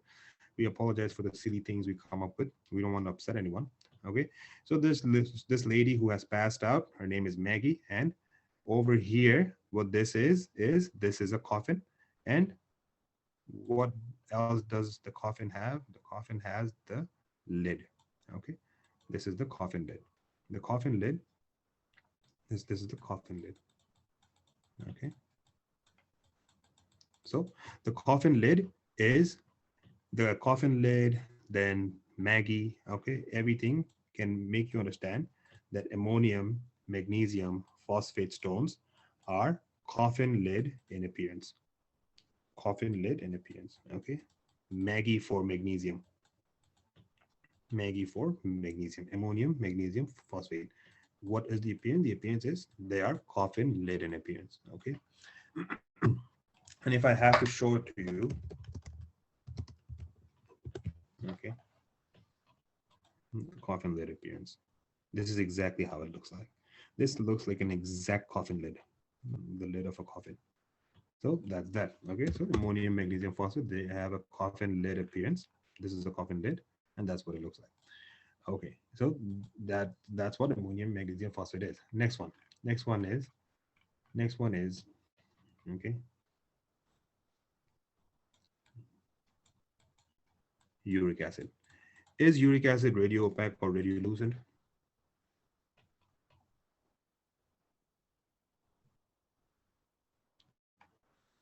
Okay, radiolucent. Okay, we have a question from Dr. Nadine.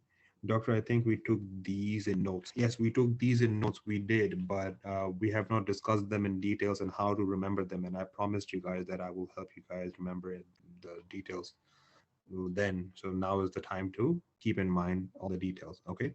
Okay. So living up to my promise. Okay. So uric acid. Uric acid. How? So Rudy, according to you guys, what you guys said is uric acid is radiolucent. So that's that. So uric acid, is it more visible or less visible? Is it more visible or less visible? It's less visible. Okay. So it's less visible. Okay. Now uric acid. Okay. What it is okay, what I want to tell you guys is okay, okay,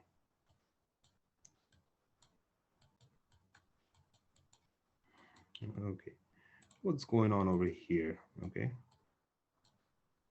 what's going on over here?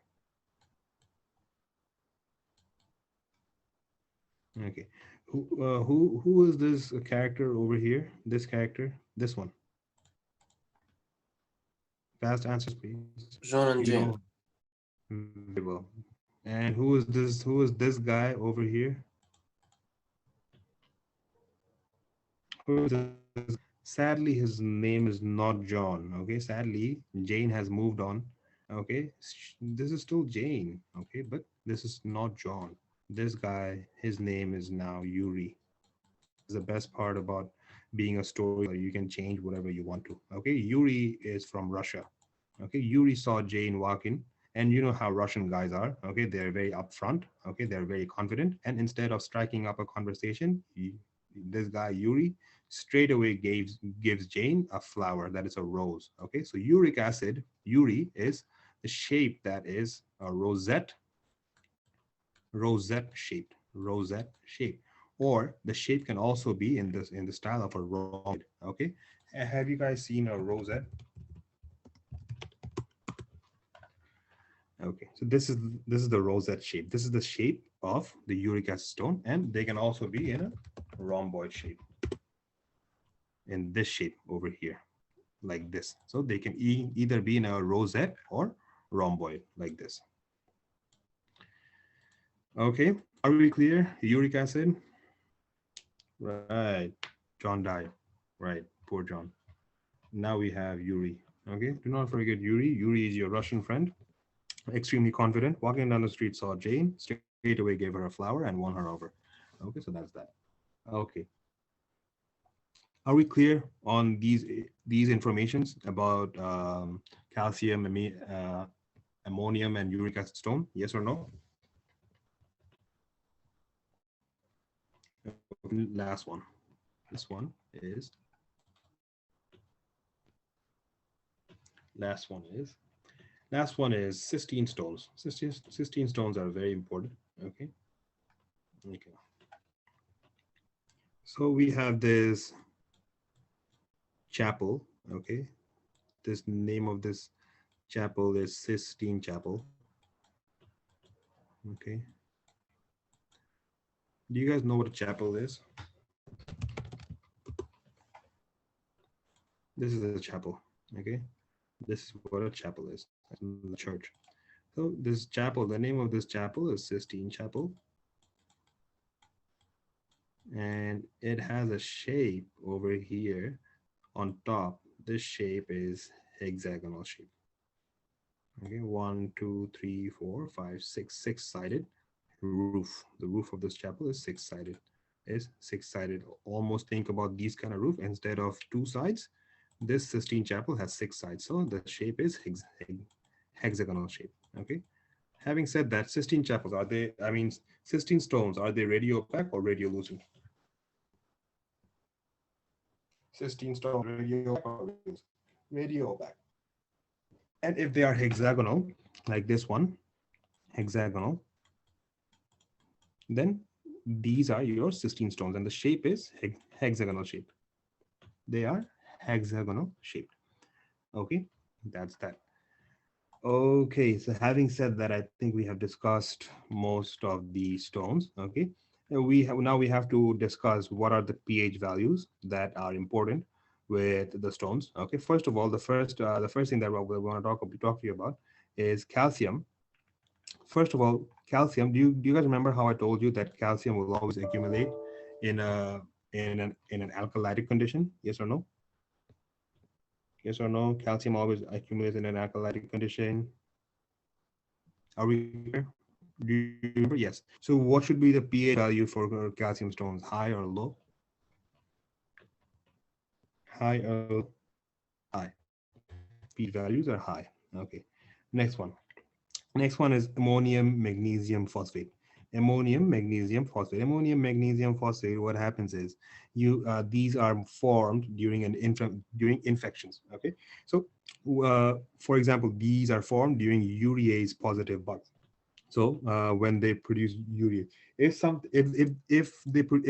you have a bacteria which actively produces urease, and that urease forms ammonia, will the pH be high or pH be low?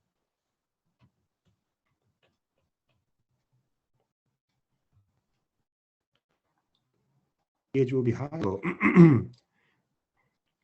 pH will be high. Okay, so will be highly alkaline. Urease producing organism will break down urease will break down urea into ammonia. Ammonia is highly alkaline, and the pH will be high. And urease producing organisms, they form the magnesium ammonium. I mean the ammonium magnesium phosphate stone. That is the struvite stones. So where can we find ammonium magnesium and phosphate stones? Last answers, please. Where can we find ammonium magnesium phosphate stones?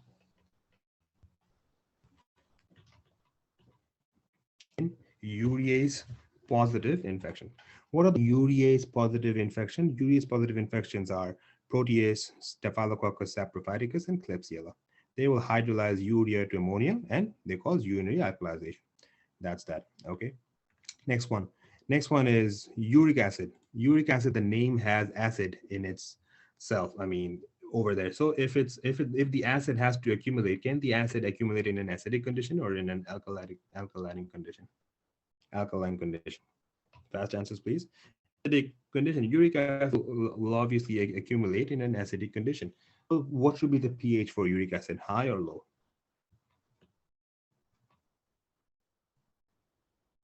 Low. Very well. So pH is low. Okay, as simple as that. Next one. Next one is cysteine. Cysteine. Before we talk about the pH, what I want to talk to you about is cysteine is formed due to a hereditary condition in a cysteine reabsorbing PCT transporter. So we have one transporter in the proximal convoluted tubule, which is responsible for transporting cysteine. Okay. If we do not have cysteine transportation, first of all, cysteine, what is cysteine? Is it a protein, or what is this unusual thing that we are talking about that is cysteine? What is cysteine? Very good. It's an amino acid, a dipeptide. Okay, that's what it is. So it's an amino acid. So basically what happens is you have a transporter for cysteine in the proximal convoluted tubule. If that transporter does not work, will we have more cysteine in the urine or less cysteine in the urine? Fasters, please. More cysteine in the urine. Now the problem, cysteine itself is not the only one which gets transported. Cysteine gets transported along with ornithine, lysine, and arginine. And overall, this is known as COLA. COLA stands for cysteine, ornithine, lysine, and arginine.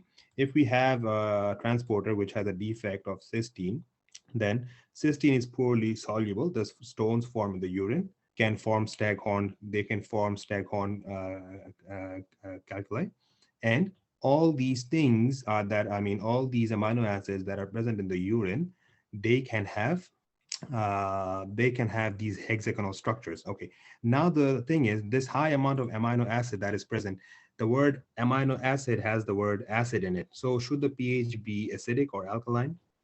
Cysteine, acidic.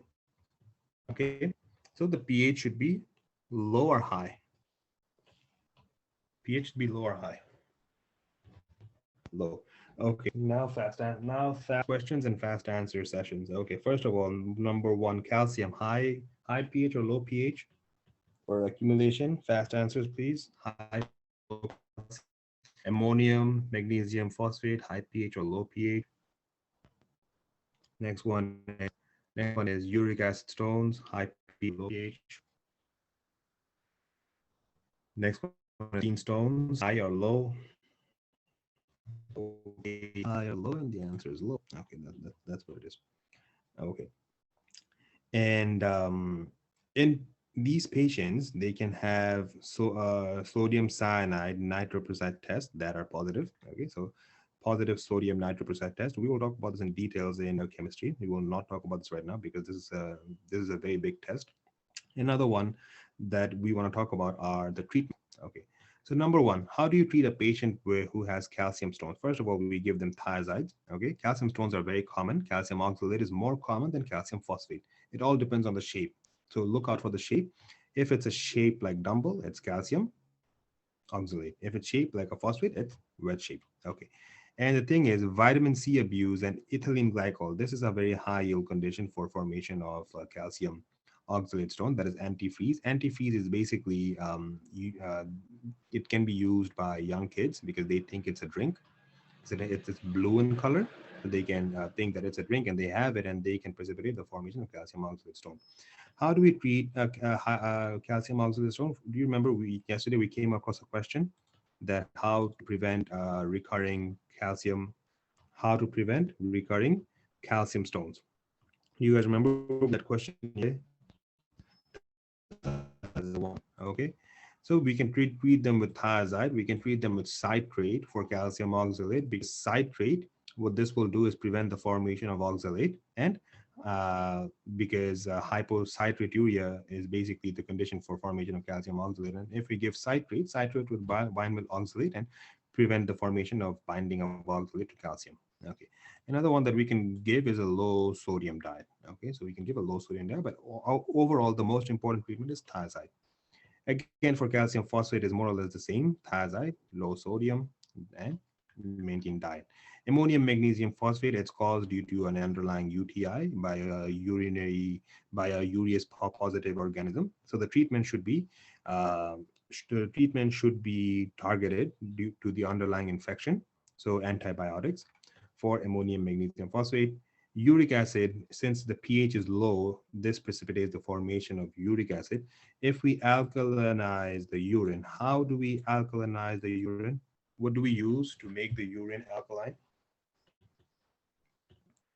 Anyone?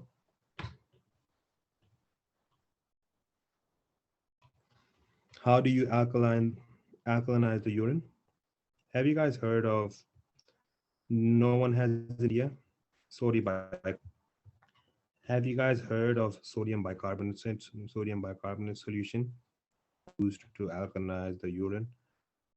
Okay, so we can use a sodium bicarbonate solution to make the urine alkaline. Okay, pills or solution, it does not matter, pills or solution, it could be pills. Okay, pills are more safer than the solutions. Okay, another thing that we can use is prevent the formation of uric acid. Okay, we can give the drug that is allopurinol. Okay, allopurinol, let's go a little back and do a proper revision. What is the mechanism of action of allopurinol? Allopurinol, what is the mechanism of action? What is the name of another drug that can cause xanthine oxidase inhibition? Okay. What is the name of the drug that can cause conversion of uric acid into a soluble substance such as allantoin for easy passage?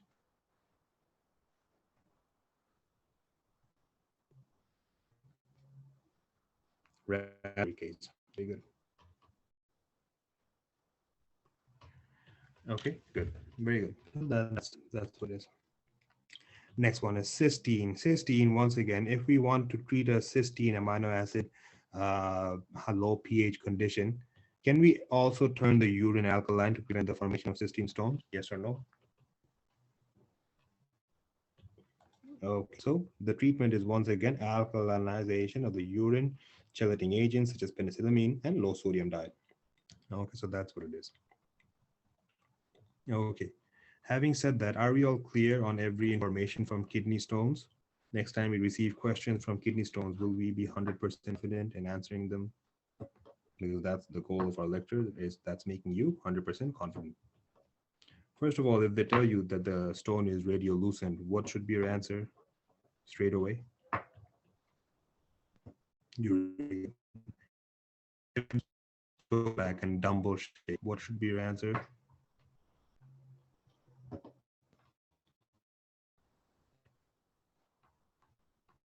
If they tell you that the stone is appearance, what should be your answer?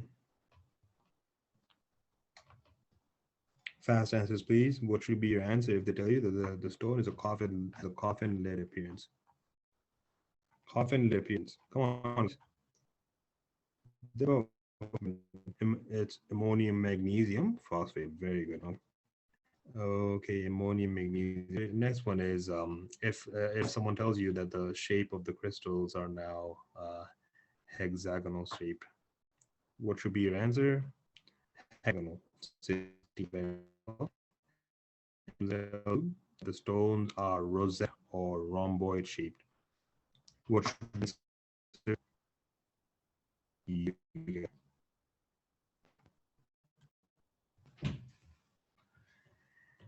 Are we confident now? Okay. Are we confident now?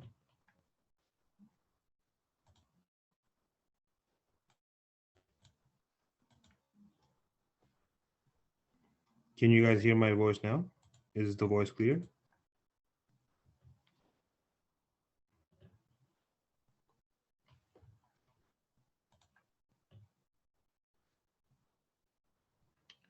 We do not turn the urine alkaline in order to treat ammonium magnesium phosphate for Dr. Uday. We do not turn the urine alkaline. We treat the underlying infection for ammonium magnesium phosphate by antibiotics. Okay, we only turn the urine alkaline for cysteine and we turn it for uric acid stones. Okay, having said that, are we all confident with the kidney stones? Next time we kidney stones, will we be able to answer them with absolute confidence? Okay, so can we take the break now?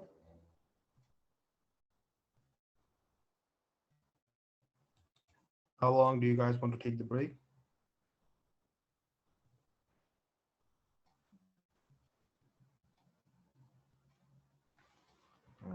15 minutes, 10 minutes.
Okay, so is everyone back from their break?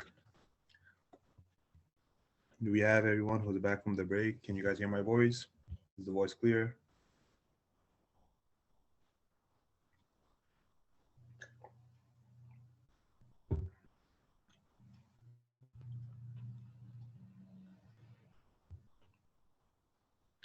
Okay, perfect. Is everyone back from the break so that we can begin? We are going to start with nephrotic syndromes.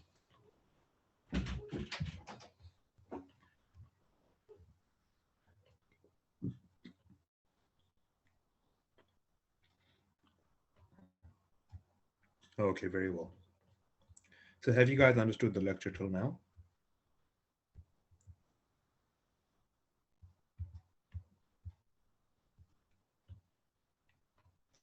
Okay, good. Okay, so far we have discussed a lot of things. Now we will discuss something that is really big, and we will try to make sure that we understand this whole process very easily. Okay, and basically, what we will discuss is, first of all, we will discuss in our blank page, and then we will discuss in our first aid book. So that's what we will do. Okay, so that's what we will do. First and foremost, let's start. Let's not waste any more time. Let's begin. What we want to discuss first is nephritic syndromes. Nephritic syndromes, the names that we used for nephritic syndromes, Maria, M4, membranoproliferative, Alpert syndrome, rapidly progressive glomerulonephritis, IgA nephropathy, right? And what was another one?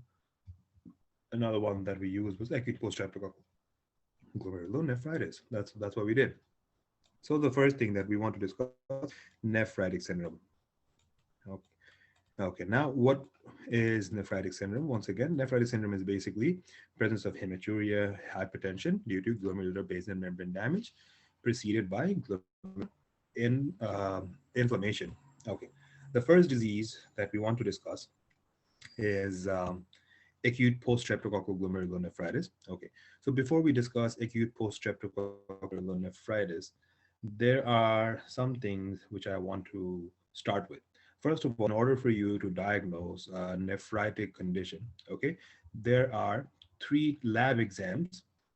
Okay, there are three lab exams that we need to do. Okay, what are those three lab exams? First of all, we will do microscopy.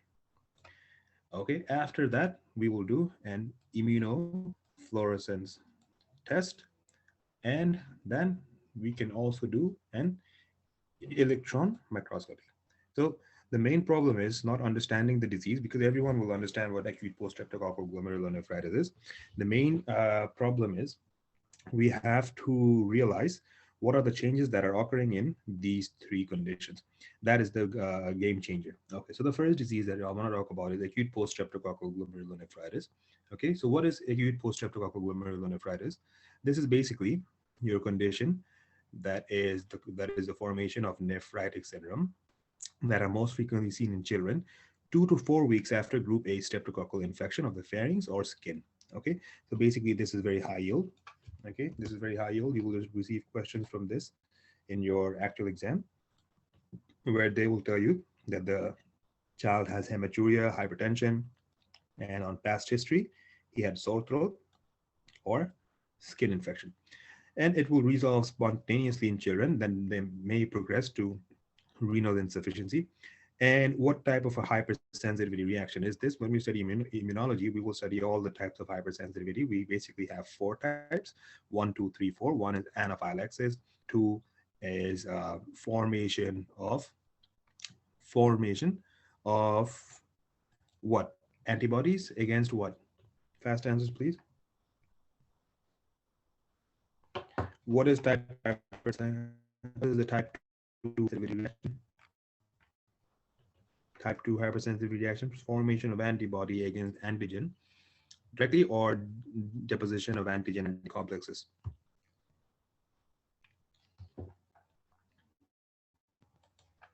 Deposition antibody complexes or direct. Very good. So there is direct formation of antibody antigen. Type 3 is formation of antigen antibody complexes. Those complexes go and they deposit in different parts. And then the type 4 is cytotoxic. Am I correct? Yes or no? Are you guys well equipped with hypersensitivity reactions? That's all I want to know before I begin. Okay. So basically, acute post-streptococcal glomerulonephritis is a type 3 hypersensitivity reaction. Okay, what happens over here is that the patients will present with peripheral and periorbital edema. Okay, tea or Coca-Cola colored urine, which we just said, hypertension. Along with this, the patient will also have positive ASO titer. And this is another high yield information, that is positive strep titers and complement level, that is C3. So what happens is, let's say that this is the glomerulus. Over here, you have the streptococcal antigen, and there is formation of antibody against the antigen. And then this is the immune complex. They go and they deposit over here, okay, this antigen antibody immune complex, and they activate the complement system. And when they activate the complement system, the complements are used. As a result, there's inflammation. When the complements are used, the complement that is specifically decreased is C3. So C3 is specifically more decreased due to use of the complement to cause inflammation. That's exactly what's going on over here. Repeat, please. Okay. So what's going on? First of all, in acute post-streptococcal glomerulonephritis, do we have formation of antibodies against those antigens? Yes or no? Fast answers, please. We don't have a lot. Yes or no? Okay. That these are the antigens of the streptococcal antigen, and these are the antibodies that are formed against the antigen. This antigen antibody, is this an immune complex? Yes or no? Fast answers, please. Yes or no? Okay. If this will this cause inflammation? Yes or no? Fast answers. Can you guys, my voice is leaking?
Okay, so can you guys hear my voice now? Is the voice clear? Is the voice breaking? Is the voice clear? Is the voice better now? Okay.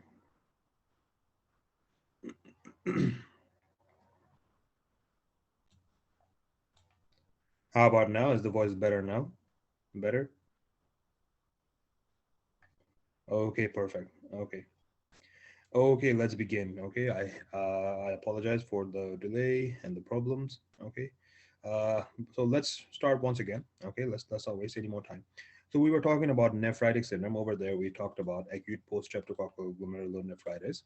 Okay, and what I discussed basically was what I wanted to discuss basically is if let's say that we have an acute post-streptococcal glomerulonephritis condition, and there are antigens of the infections in the blood, and let's say that these are the antigens that's there in the blood, and there's formation of your antibodies against the antigen. Is this an immune complex? Yes or no? Please use your mic to say yes or no so that I can do this fast. Yes or no? Yes. Okay.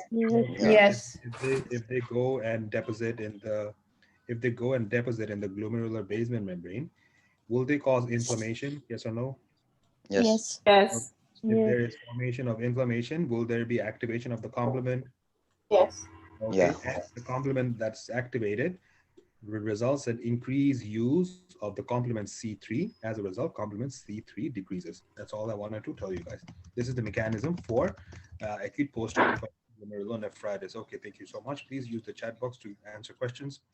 Okay, next one. Now I want to talk about, since you guys have understood what acute post-streptococcal glomerulonephritis is, now my question to you is, please use the chat box to answer this. What is the type of hypersensitivity reaction that I just described? Type 2 or type 3? Type 3, very well, very good. Now I want to discuss how these appear in these three conditions.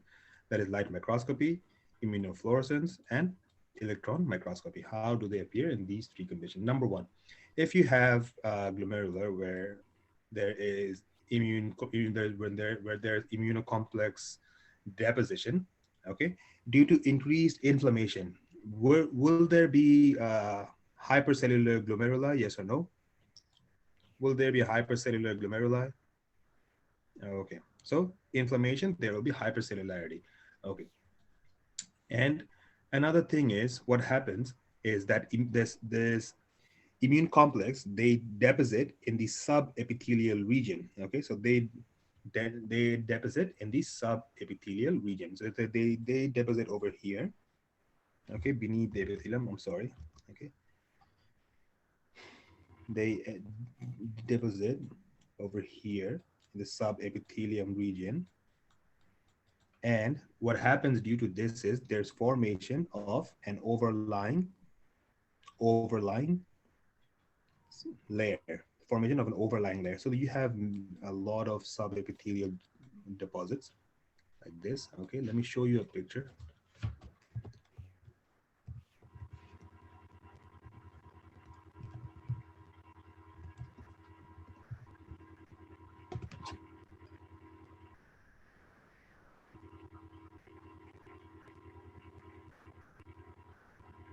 Okay.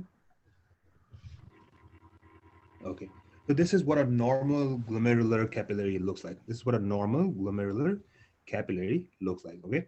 And now over here, you see these deposits that is beneath the epithelium. That is beneath the epithelium. These immune complex deposits. What happens is when there are deposits like this, there are formations of another layer on top of the deposition as a result of inflammation. This is known as subepithelial deposits. And can these be seen in light microscopy? Yes. Yes or no? Fast answers. Yes or no? Can we see them in light microscopy? No, we cannot see them in light microscopy. We have to see them in electron microscopy and immunofluorescence tests. If you do an immunofluorescent tests are basically done to detect immunoglobulins. They're basically done to detect immunoglobulins and immune complexes. So what happens is, are there immune complex depositions over here? Yes or no?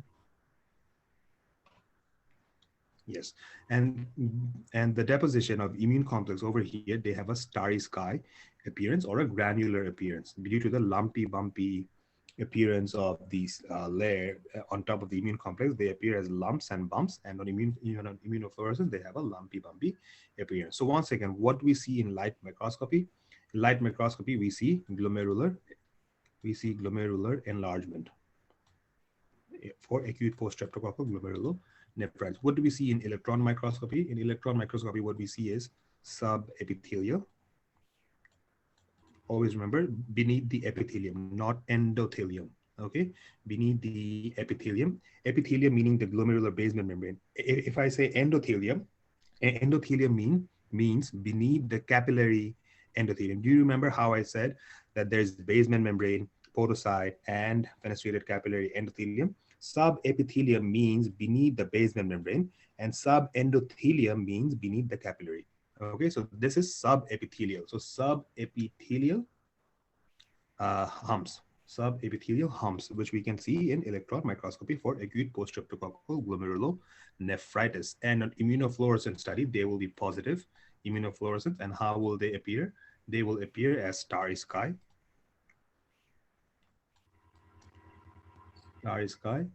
and lumpy bumpy.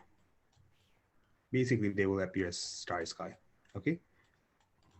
And what are the complements that will, what are the immunoglobulins that are positive for immunofluorescence and complements that are positive? The complements and the immunoglobulins are IgM, IgG, IgM for initial, IgG for long-term inflammation. Another one is C3.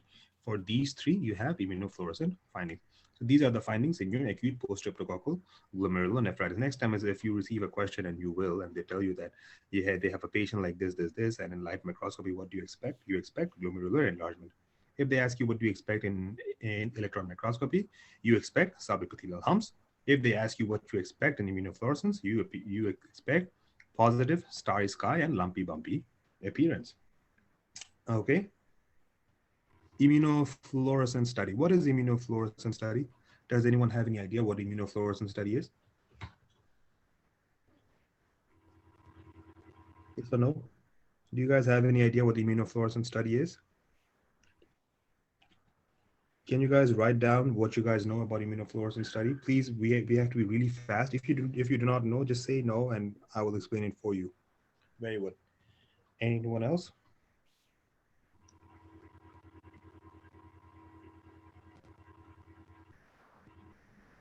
Okay.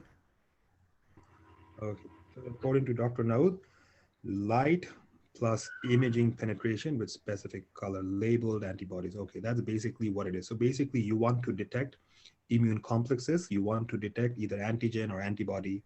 That's what you want to detect. So what you do is you insert, or you give the patient fluorescent labels. So fluorescents are basically, there are fluorescent detectors. Okay, so if there is a reaction, for example, if a patient has a positive antigen, or if they have a positive antibody, if the antigen and antibody which you provide, if they go and bind to that antigen antibody, okay, then and only then will the immunofluorescent test be positive. And how can you see the positive test? That is when you use a fluorescent detector, you will see that it has lit up.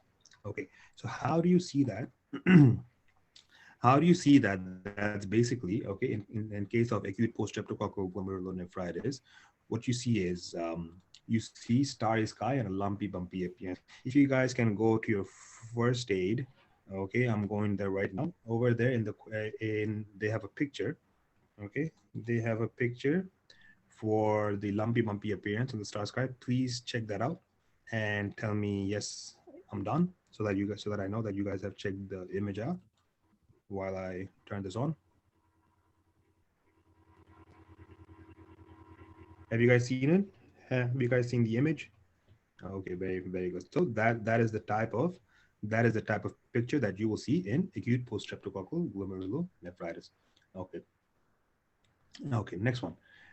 Okay, while this comes and we go to this one, let's talk about the next one. The next disease that I want to talk about is rapidly progressive glomerulonephritis. So what happens in rapidly progressive glomerulonephritis? what happens in rapidly progressive glomerulonephritis. This has a very poor prognosis. Okay, the thing is over here, what you have is you have inflammation. So we're talking about rapidly progressive glomerulonephritis. Over here, you have inflammation for a long period of time, which results in the formation of two things, that is fibrin and, okay, that results in the formation of fibrin with, not and, with WBC. Mainly, that's exactly what it is. Fibrin with WBC, and if there has to be something else, there should be complements. So fibrin, WBC, and complements. Okay, these three things, what they form is they form a structure that is like a half moon structure on the glomeruli. This half moon structure is known as a crescent. This is formed in rapidly progressive glomerulonephritis. Okay, now the thing is there are certain conditions for which there could be rapid progression of this types of glomerulonephritis. First of all, let's talk about what you see in light microscopy of a patient diagnosed with rapidly progressive glomerulonephritis. The first thing that you see in light microscopy is this thing over here. So in light microscopy, you see crescent. Okay. Now, when we have immunofluorescence study, in electron microscopy, you cannot see more or less like anything different. You still see crescents and fibrin, white blood cells, and complement. These are the composition of crescent. In immunofluorescence study, there are three types of immunofluorescence study, meaning that now number one, there is linear immunofluorescence. What is linear immunofluorescence? Linear immunofluorescence. Okay, let me show you the picture. This basically means in one line. Everything is in a single line over here. Okay, then there's another one that is negative immunofluorescence study. How does a negative immunofluorescence study look like? Negative immunofluorescence study, they basically look like this, plain. They look completely plain. Okay, they look completely plain like this. Okay, that's that. Okay, next one is there's another type of immunofluorescence study that is granular immunofluorescence finding. And do you see how different this one is from the linear one? The linear was in a straight line. These are lumpy, bumpy appearance, like beads and dots on the lines along the immunofluorescence. So this is the granular one, the granular immunofluorescence study. Now the thing is, the first cause of linear immunofluorescence study, the first one is good pasture syndrome. What is good pasture syndrome? Good pasture syndrome is basically, okay, let me ask you guys what good pasture syndrome is. What is good pasture syndrome? Fast answers, please. Can I get some fast answers on good pasture syndrome? Thank you so much. There's formation of autoantibodies against the glomerular basement membrane. Is it a type 1, type 2, type 3 hypersensitivity? Type 2. It's a type 2 hypersensitivity. So the first one is good pasture syndrome. This is what you can see in linear immunofluorescence study, because there's only deposition of antibodies, no deposition of antigen antibody complexes. As a result, there's no formation of lumps, so it's in a complete plain line. It's plain. So that's why it's linear. Next one is negative immunofluorescence study, meaning that if it's a negative study, do we have any deposition of immune complexes? Yes or no? Or deposition of C3 or IgG or IgM? Yes or no? No, because the word says negative, so you do not see anything else. So it's a negative immunofluorescence. But keep in mind that there still is formation of a crescent. So if there is formation of a crescent in the light microscopy with negative immunofluorescence, then this detects very high yield diseases. Number one is Wegener's, okay, Wegener's granulomatosis. Another one is Churg-Strauss or eosinophilic granulomatosis with polyangiitis, Churg-Strauss, okay, CHURGS, Churg-Strauss. These are Okay, these are vascular diseases, microvascular diseases. Another one is microscopic polyangiitis. Microscopic polyangiitis. Okay, that's that. Now, Wegener's granulomatosis is CNCA positive, right? And these two are PNCA positive. Keep that in mind. PNCA and CNCA positive. What is PNCA and CNCA? PNCA is basically peripheral anti-neutrophilic cytoplasmic antibody, and CNCA is central anti-neutrophilic cytoplasmic antibody. Basically, if this is a cell of a neutrophil, okay, anti-neutrophilic cytoplasmic antibodies, this is the nucleus, for example, okay, one type of antibody will be present around, that is the central to the nucleus, these antibodies. So this is your CNCA. Another one will be present over here, peripherally, like this. These are known as PNCA. So very roughly put, this is basically a CNCA, PNCA. So once again, if you do a light microscopy, you see a crescent shape. Then you do an immunofluorescence study. Over there, you see negative. And then you do an anti-neutrophilic cytoplasmic antibody test, and you see that it's CNCA positive. So you can conclude your diagnosis as Wegener's. If you see it's PNCA positive, then you can diagnose as Church-Strauss or microscopic polyangiitis. Are we clear on how to diagnose these diseases? Yes or no? Yes or no? Have you understood the description, the breakdown? Okay.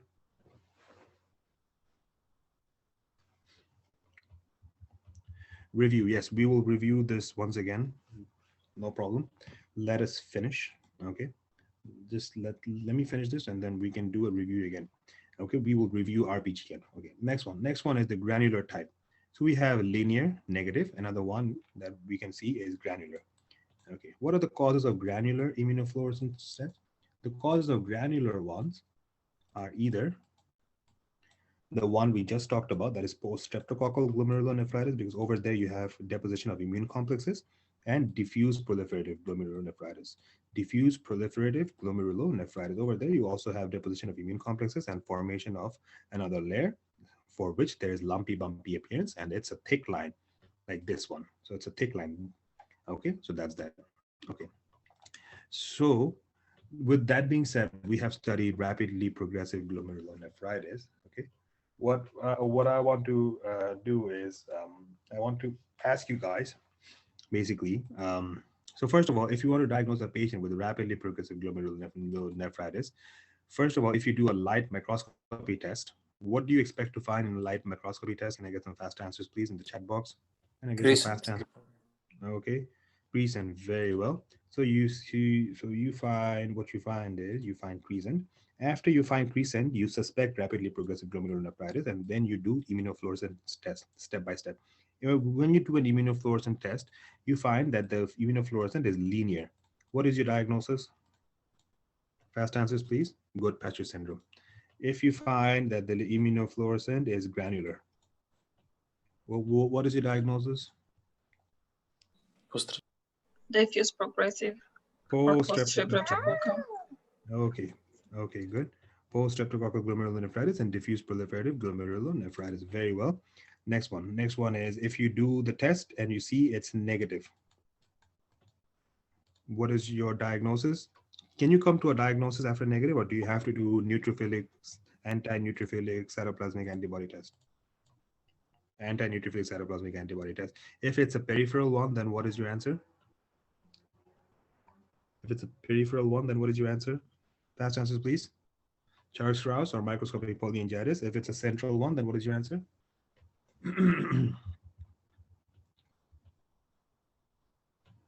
Wegener's. Are we clear now on rapidly progressive glomerulonephritis? Yes or no?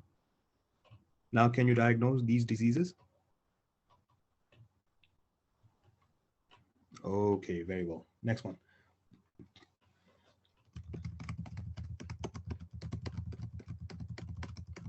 Okay, next one that we want to talk about is diffuse proliferative glomerulonephritis. Diffuse proliferative glomerulonephritis. For once again, what I will draw is light microscopy, immunofluorescence, and electron microscopy. Okay. The most important cause of diffuse proliferative glomerulonephritis, diffuse proliferative glomerulonephritis, the most important cause is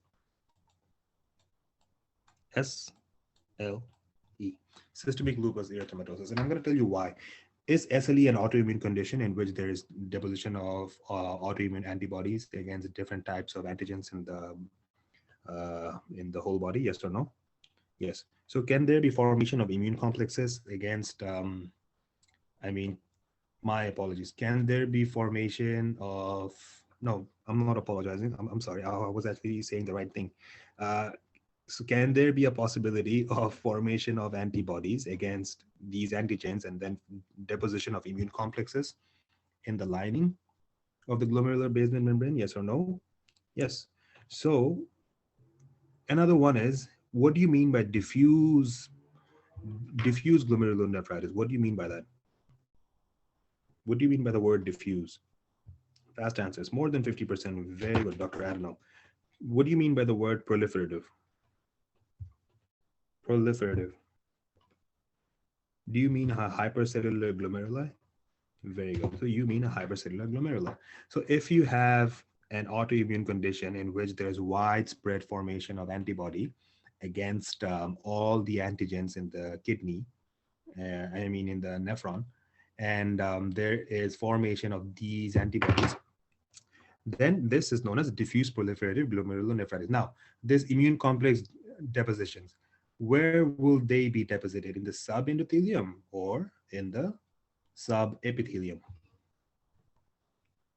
According to your intelligence, where will they be deposited? Subepithelium or subendothelium? Okay. So what happens is these antigens and antibody complexes, they usually deposit beneath the endothelium. If I talk about beneath the endothelium, do I mean glomerular basement membrane or the fenestrated capillaries? Which one? Very good. Fenestrated capillaries. Okay. So, okay, what do we find in light microscopy? Okay, I'm pretty sure in light microscopy, what we find is wire looping. Okay, wire looping of the capillaries. Why do we find wire looping of the capillaries? Okay, before that, let me show you what wire looping of capillary is.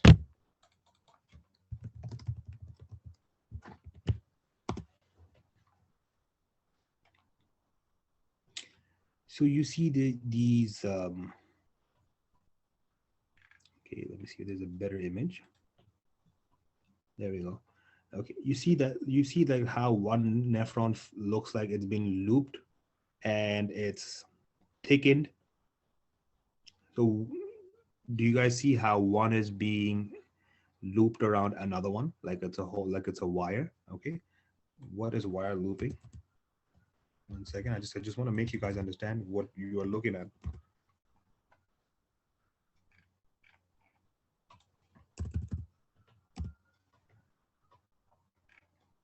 Okay, so this is the loop of a wire. This is exactly what it is. So this is a loop of a wire. So this is exactly how this thing looks like. This is exactly how this thing looks like. This thing looks like a loop, like a wire loop. Okay, and we usually find these type of things in SLE. So SLE is in SLE we find these because when there is deposition of the immune complexes, there's thickening of the basement. There's thickening of the endothelium of the capillaries, and these thickened capillary endothelium looks like the loop of a wire. So this is known as wire looping. Okay. And if I ask you an immunofluorescence test, since there is deposition of immune complexes, will it be linear, granular, or negative? Immunofluorescence, granular, very good, because there will be formation of an extra layer on top of the endothelium. So in immunofluorescence, we have granular appearance. In electron microscopy, there is nothing extra that we can see that we have already seen in light microscopy. Okay. Are we clear on this? Or are we clear on this? Yes or no? Diffuse proliferative glomerulonephritis. What is the number one cause of diffuse proliferative glomerulonephritis? SLE. Very well. Okay. Next one. Next one is, okay. Next one that I want to talk about is IgA nephropathy. Okay. IgA nephropathy. In IgA nephropathy, what usually happens is that if a patient has recurrent infections of any type of, let's say, respiratory tract or GI tract. First of all, my question is, if you have secretions in the body, what is the number one immunoglobulin that is present in all types of secretions? In all types of secretions, what is the number one immunoglobulin that is present in all types of secretions? IgA, very well. Okay. Now the thing is, if there is high amount of IgA that is present in all types of secretions, now if I tell you that you have a disease in which you have excessive secretions of the respiratory system and the GI tracts, can it be possible that all these IgAs that are present in the secretion due to the infection of the respiratory or GI tract, can these IgAs excessively go and attack the kidney? Yes or no? Okay, so that is a possibility. Basically, what is IgA nephropathy? IgA nephropathy is your hematuria with respiratory infection or GI infection. Respiratory infection with GI infection. Okay. There is also another condition known as IgA vasculitis. This is known as Henoch-Schönlein purpura. Okay, where there is formation of IgA against the vessel antigens. Over here, there is IgA that is formed during respiratory and GI infection that goes and attacks the kidney. Okay, so this is IgA nephropathy. In IgA nephropathy, what happens is you have, in IgA nephropathy, what you have is, okay, in light microscopy, what you see is, you see mesangial proliferation. Okay, mesangial proliferation. Now, before I talk about mesangial proliferation, what is mesangium?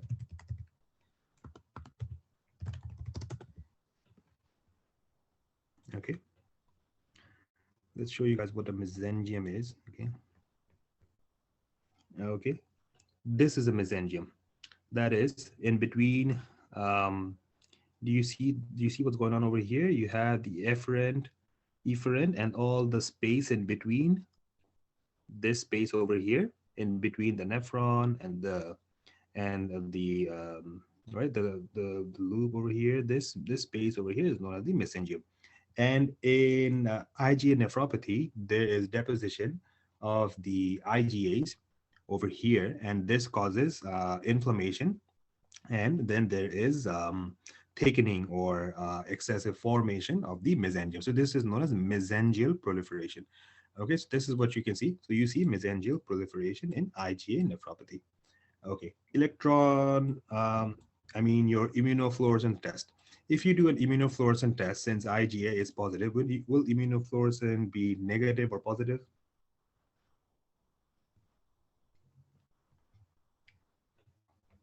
Fast answers, please. Will immunofluorescence be positive or negative in IgA nephropathy?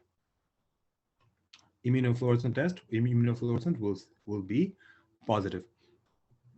Okay, so what you can see is, can you see immune complex depositions in IgA nephropathy? Yes or no? Yes. So what you will see in immunofluorescence is positive immunofluorescence test and IgA immune complex deposition. Okay. And the last one is in electron microscopy. What do you see in electron microscopy? You see the same thing that you see over here, except in electron microscopy, you can see the mesangial immunocomplex.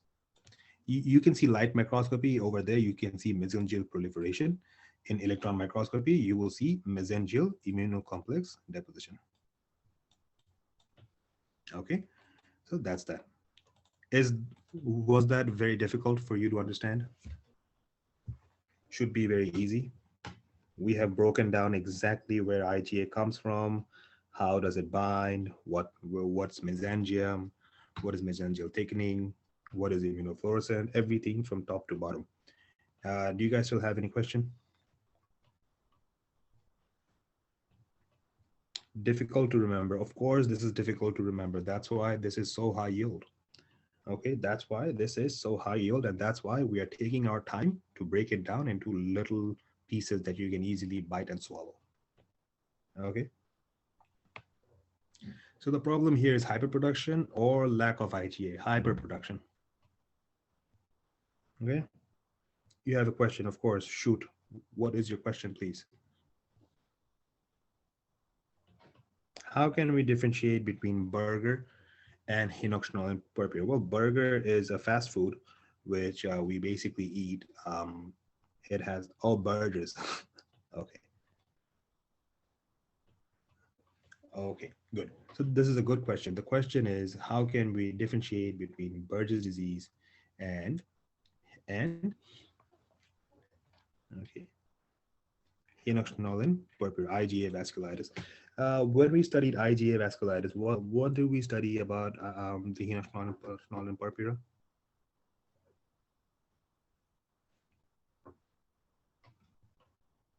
Burgess disease that occurs for the kidney will present with hematuria with respiratory and GI infection. IgA vasculitis will not have hematuria.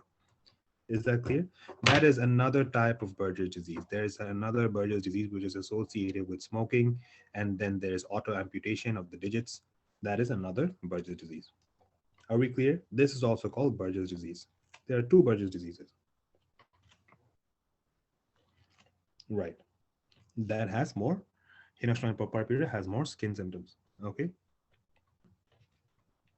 And then we also have burgers. Burgers are found in various fast foods. Haven't had one in a long time. Would want to have it. Made with beef, has lettuce, cheese. That's a burger. Okay, good. So having said that, can we move on to Alport syndrome? That's the next one. Okay. Okay. So we're discussing about the nephritic syndrome.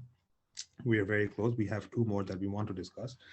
The next one that we want to discuss is Alport syndrome. Okay, what is Alport syndrome? In Alport syndrome, what you have is you have a type 4 collagen defect due to a mutation. That mutation is in type 4 collagen. That mutation is in type 4 collagen. Type 4 collagen is present in all types of basement membranes. Okay, they are also present in the ears, and they're also present in the eyes. Okay, the eyes and ears. So patients cannot see, can see, can pee because they can pee because they defect the glomerular basement membrane, and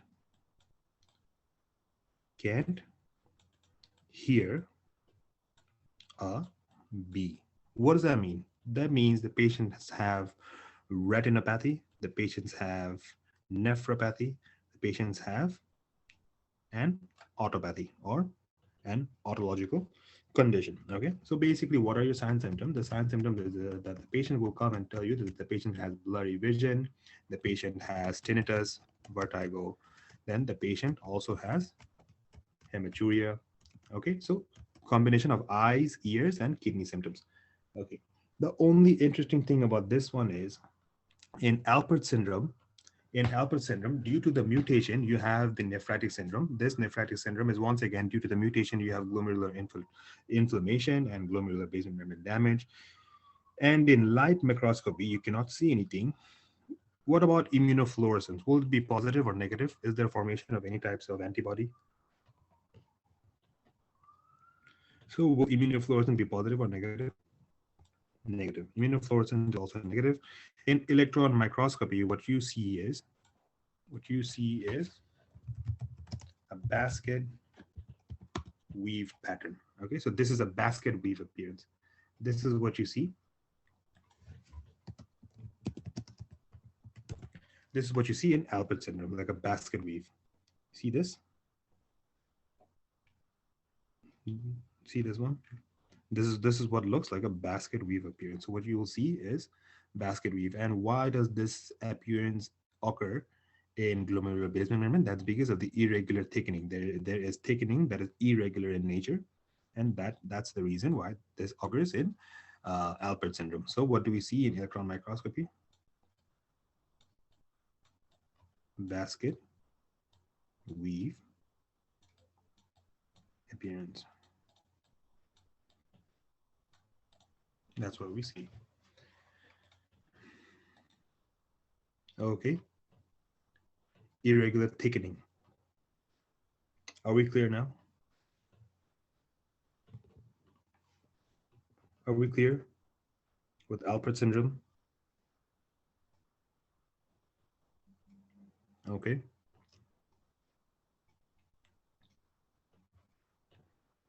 Okay. Very good. Okay. Next one. Last one. Okay. Last one. Last but not the least. Last one is membranoproliferative glomerulonephritis. Membranoproliferative glomerulonephritis. This will be really easy to understand. Okay. Hello. So what you will have over here is a membranoproliferative glomerulonephritis. What is membranoproliferative glomerulonephritis? Does this sound like there could be an immune complex deposition because there is the word proliferation in it? Yes or no? Can there be immune complex deposition? Yes. Okay, try to figure out what the disease means by the name of the disease. So you're absolutely correct. It has the word proliferation. Proliferation usually occurs when there is immune complex deposition. Now, if there is immune complex deposition, okay, where are the antigens and antibody coming from? Okay, so over here you have type 1 MPGN. In type 1 MPGN, there is formation of immune complex due to antigen antibody of hepatitis B or C. So if a person has hepatitis B or C and they suddenly have onset of hematuria, hypertension, right? Then you have to consider type 1 membranoproliferative glomerulonephritis due to antigen antibody formation against the antigen of hepatitis B and hepatitis C. And these immune complexes, they go and they deposit. Where do they deposit? They deposit beneath the endothelium. Once again, subendothelial, not subepithelial. Subendothelial. Okay. So far, we have talked about subepithelial. Where were the cases that we talked about subepithelial deposition? First of all was acute post-streptococcal glomerulonephritis, right? And did we talk about subepithelial anywhere else? Anywhere else? Subepithelial? No. So till now, we only talked about subepithelial and in post-streptococcal glomerulonephritis. Subepithelial, once again, meaning below the basement membrane. Subendothelial, meaning below the capillaries. That is seen in membranoproliferative glomerulonephritis. That is in type 1. Okay. Next one is type 2. We have another type. Unfortunately, we have type 2 membranoproliferative glomerulonephritis. And this is associated with C3 nephritic factor. What is C3 nephritic factor? Do you realize that C3 will convert the complements? Do you guys remember the activation of the complement component system, how C3 is involved in the activation of another component, and that activates another component, and then that's that. Do you guys remember the breakdown of the complements? Yes or no? It's a basic knowledge from the medical, from the bachelor's of medicine and bachelor's of surgery. Okay, so for students who do not remember, no problem. Even I could not remember at times. Okay, complement. Okay. So this is exactly what the complement system is. You have C2, which breaks down to C2A, which breaks down C4 to C4A. Now my question is, and then you have C3 convertase, right? Which converts this whole thing into this thing, C3, right? Now my question is, if we have persistence of the C3 factor, will this keep on activating the complement? Yes or no? Because the C3 should decrease, right? So if the C3 doesn't decrease, then this will keep on activating the complement, right? Yes, they will keep on activating the complement. Okay, this persistent of C3 Okay, this persistent of C3 is known as C3 nephritic factor. And there is an autoantibody that is an IgG autoantibody. This IgG autoantibody, it stabilizes the C3 convertase. So C3 convertase keeps on converting. C3 convertase, they keep on converting the complement down the pathway to form the membrane attack complex that can cause cell lysis and inflammation. So C3 convertase stabilizer, that's that. Okay, and that's the persistence. And if this keeps on happening, then there will be persistence of inflammation. Okay. Now, what will happen? How will this look like? This will look like, okay, this will look like on light microscopy, okay? On light microscopy, what you will see is you will see tram track appearance. You will see tram track appearance, okay? Tram track appearance, what does that mean? Once again, deposition of complements, formation of another layer. This is just a fancy way of saying the lumpy bumpy appearance. That is the tram track appearance. That's that. How does a tram track look like? Tram track appearance, like the track of a tram, like this one over here. Okay, and this is what you see in type 2 membranoproliferative glomerulonephritis. One second, let me show you. Like this one, tram tracks. Okay, I don't know how this looks like tram track, to be honest. I'm not gonna lie to you guys, to be honest. It doesn't look like anything like a tram track. Honestly speaking, I mean, if anyone gives you this picture and tells you to diagnose this disease, I'm 100% sure we will all give the wrong answer, because I do not know how this looks like a tram track, because I cannot see any tram track over here. I have been trying to see the tram tracks for the last almost 1 or 2 years, but I never see any tram tracks. But the thing is, unfortunately, I'm so sorry to tell you guys that you have to remember that tram track appearance is seen in membranoproliferative glomerulonephritis. Maybe if you start doing pathology as a pathological resident, maybe someone will explain how this looks like a tram track. But to be honest, it doesn't look like anything like a tram track to me, okay? Because these images have nothing in similar. But unfortunately, that's what it's called. It's called a tram track appearance. So that's the unfortunate luck of being a medical student. Okay, that's what it is. Okay, so having said that, can anyone check on first aid to see if we have covered every nephritic syndrome diseases or not, please? Dr. Hossam, would you be kind enough to check every disease that we covered on nephritic syndrome? Yes, we did. Okay. Yes, Dr. Nikki, what is your question? Fast answers, please. What is your question? Dr. Nikki, you have a question. What is your question? Difference between diffuse proliferative and membranoproliferative. Very good. Okay. What is the difference between diffuse proliferative? Diffuse proliferation is basically your it's basically your glomerulonephritis, which occurs due to SLE. Okay, it occurs due to SLE. Membranoproliferative is basically meaning that there is proliferation of the glomerular basement membrane, and diffuse proliferative, you mean that there is hypercellularity of the glomeruli, which occurs due to the presence of SLE that is more than 50%. In membranoproliferative glomerulonephritis, there will not be more than 50% involvement. In diffuse proliferative glomerulonephritis, there will be more than 50% involvement, and the number one cause and only cause is SLE, because in SLE you have non-specific antibody, widespread antibody formation against most of the antigens of the nephron, and thus more than 50% of the nephron of the kidney is affected. Okay. Can you? Next question is, can you please repeat post-streptococcal fastly? Of course, in post-streptococcal glomerulonephritis, there is formation of antigens during the infection, and there could be hematuria 2 to 4 weeks after infection due to formation of antibody against the antigen, and the antigen-antibody complexes, they deposit beneath the glomerular basement membrane, that is subepithelial deposition. After immunocomplex deposition, there is formation of another superficial layer, for which there is formation of lumpy, bumpy appearance or starry sky appearance, which we see in immunofluorescence test. In light microscopy, we see glomerular enlargement. In in electron microscopy, we see subepithelial immunocomplex deposition. Next question is from Dr. Hassam. So MPGN type 2, is there a deposition?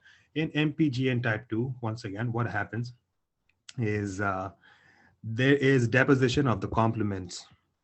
Are we clear? Complement deposition that results in inflammation.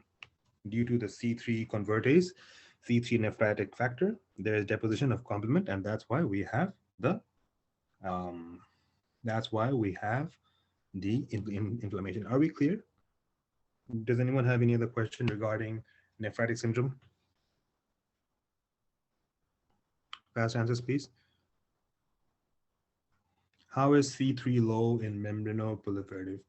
Okay, C3 is low because C3 is constantly being converted to the next complement in the complement activating system. That's why C3 is low, because the C3 nephritic factor is C3 convertase, and there's an IgG autoantibody that preserves C3 convertase, so it keeps on activating C3 to C4, right?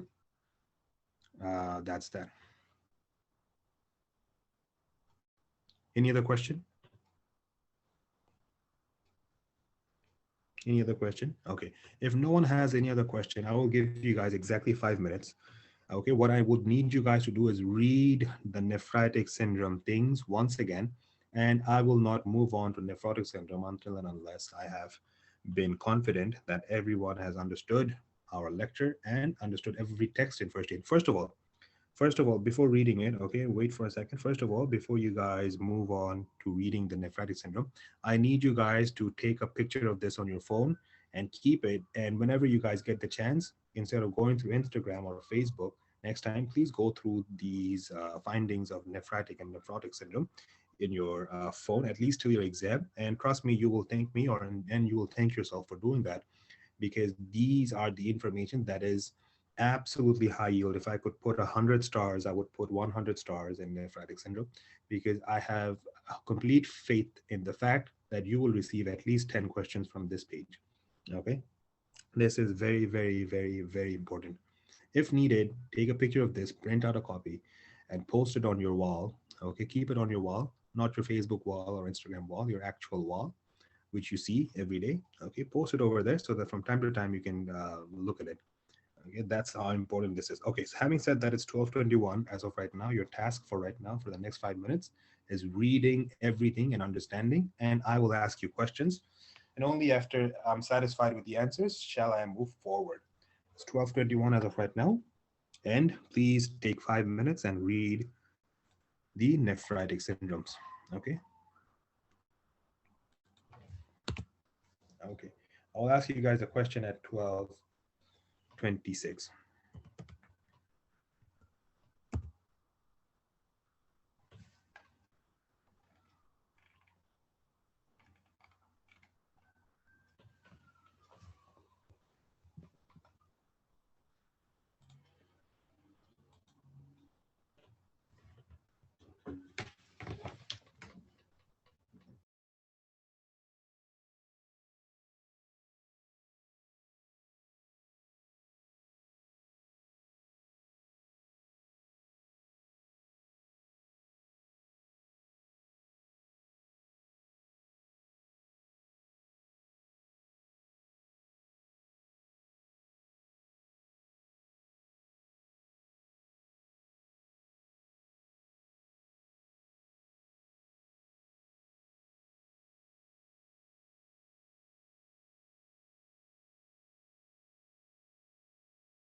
Okay, so are you guys done? So who is ready for active participation? This is really important for this topic. Who is ready for active participation? This is really important for this topic because we can move forward. Of course, we have Dr. Vassam, Dr. Ode, Dr. Lala. Very good. Thank you so much. Anyone else? Anyone else? Dr. Mohammed. Very well. Anyone else? Last one. 5 physicians for 5 diseases. Let's start with Dr. Vassam. Let's see. Dr. Vassam, would you be kind enough to tell us what is the light microscopy finding of acute post-streptococcal glomerulonephritis?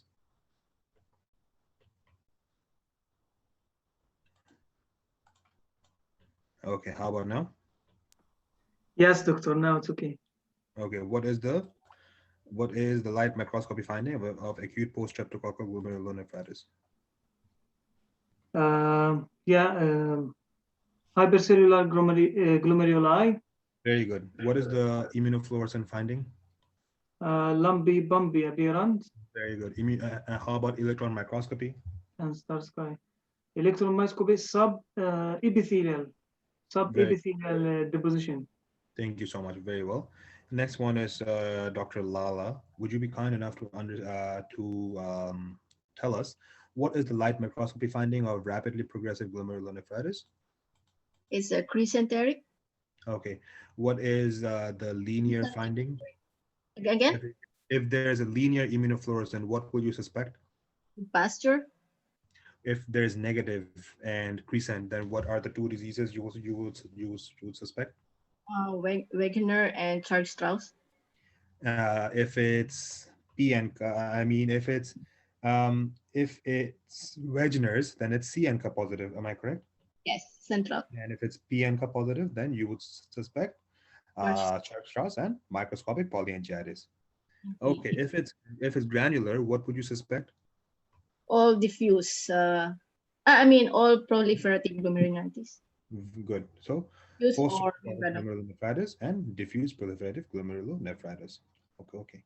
Very well. Thank you so much. Next one is Dr. Mohammed. Dr. Mohammed, would you be kind enough to tell us what would you expect in a patient of diffuse proliferative glomerulonephritis and light microscopy? What would you find? With SLA, we can find their wire low. Very good. What is the #1 disease for diffuse proliferative glomerulonephritis? SLA. Very good. Thank you so much. Next question goes to Dr. Uday. Dr. Uday. Okay, so would you be kind enough to tell us what is the electron microscopy finding of Alport syndrome? In Alport syndrome, you see basket weave or basket weave appearance. Very good. Due to irregular thickening of glomerular basement membrane.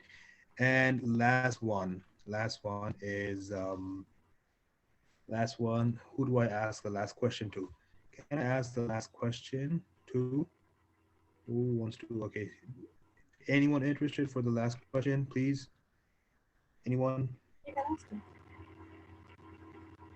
Anyone? Okay. If no one's there, then okay, I'm just going to ask everyone. Okay. First of all, what is the #1 cause of type 1 membranoproliferative disorder, membranoproliferative glomerulonephritis? Fast answers, please. Hepatitis B and C. Hepatitis B. Hepatitis B. What is the cause for type 2 membranoproliferative glomerulonephritis? C3 deposition. C3 nephritic factor. C3 nephritic factor. Okay, having said that, are we all clear?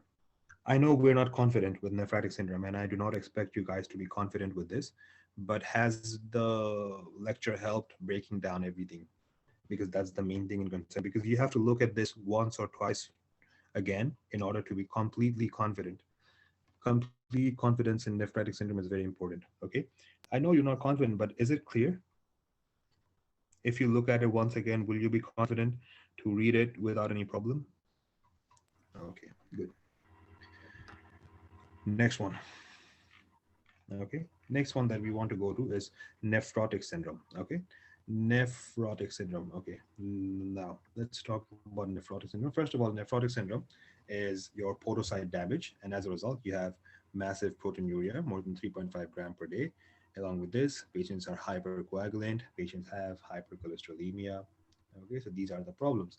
Number one, nephrotic syndrome. Once again, light microscopy, immunofluorescent, electron microscopy. Okay.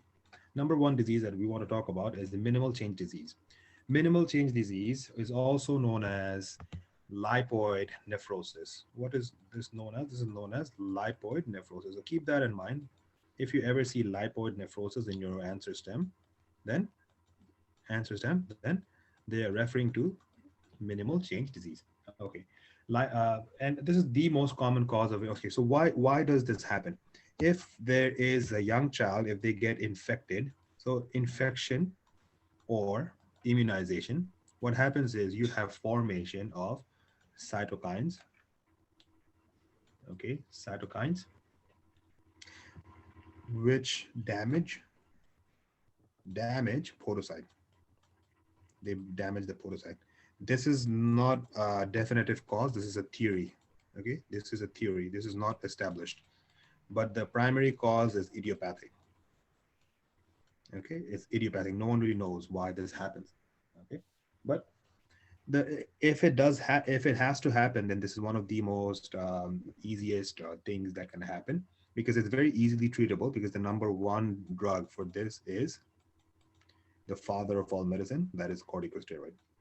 The father of all anti-inflammation, corticosteroid. Okay, so corticosteroid can treat nephrotic syndrome, which are caused by minimal change diseases.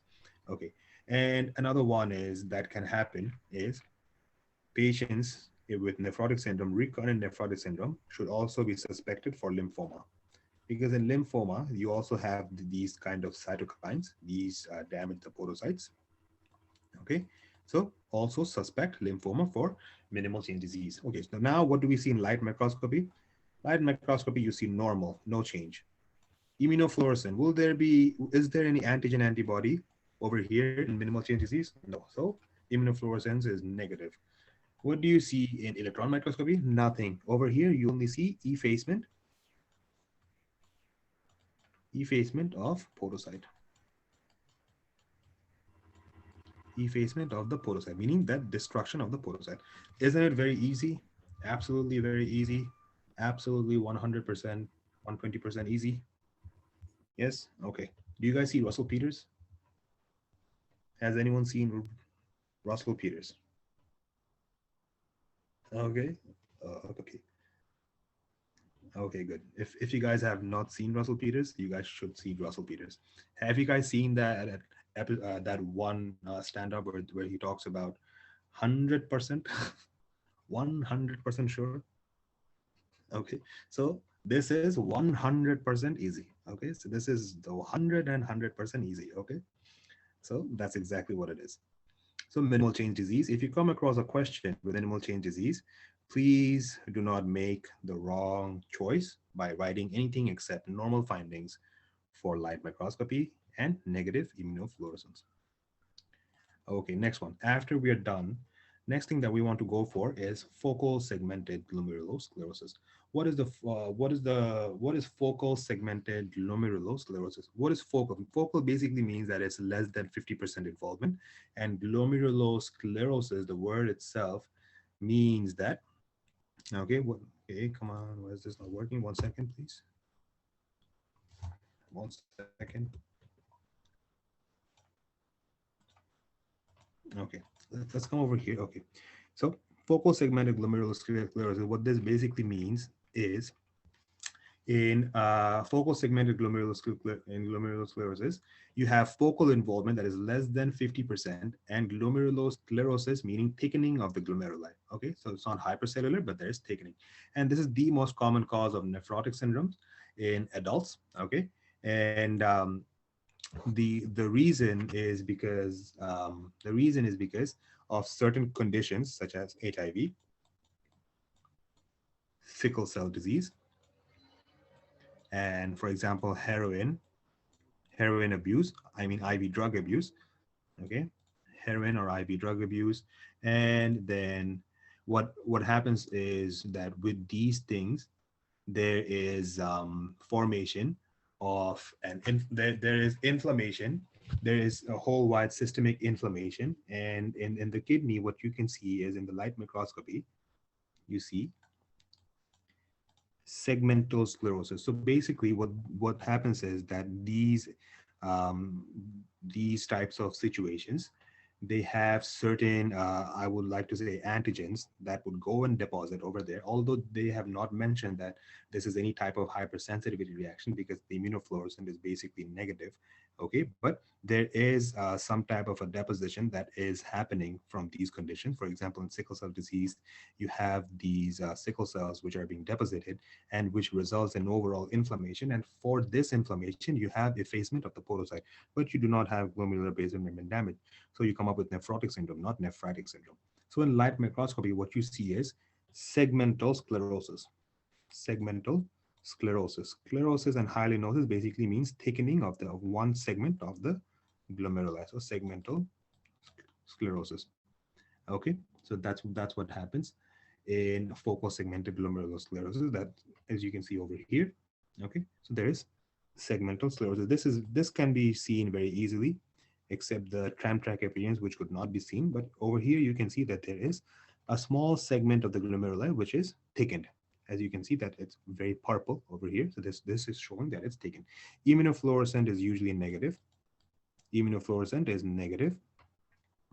Okay, and in electron microscopy, once again, since it's a nephrotic syndrome, you will see effacement of podocyte. Effacement of the podocyte. Okay. Are we clear? Are we clear on this? Everyone, have you guys understood this? Okay, good. Next one. Next one is membranous nephropathy. Next one is membranous nephropathy. What is membranous nephropathy?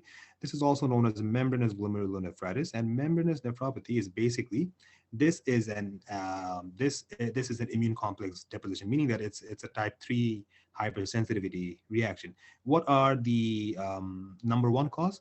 The number one cause is autoantibodies to phospholipase A2 receptor. This is very, very high yield. This is number one. This is very important because this is a very important cause of membranous nephropathy. That is antibodies to phospholipase A2 receptor. That is the receptor that is there in the nephrons. If you have an autoantibody against that receptor, then this is the primary membranous nephropathy. And in the secondary one, what you have is you have antibodies which are formed against NSAID, penicillamine, gold, and even infections such as hepatitis B, C, syphilis, SLE, hepatitis B and C.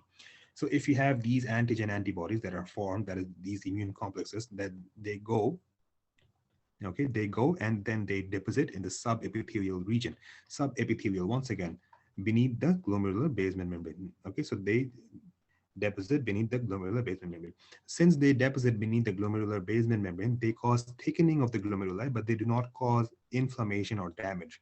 So for this thickening, you have podocyte loss, for which you have nephrotic syndrome. And also, since there's immunocomplex deposition, you have positive immunofluorescent test, which is granular. And since there is deposition, again, there is formation of a layer on top of the deposition, and thus there is spike and dome appearance or granular appearance, or as we would like to say, spike and dome appearance. Okay, that's that. Next one. Are we clear about membranous nephropathy?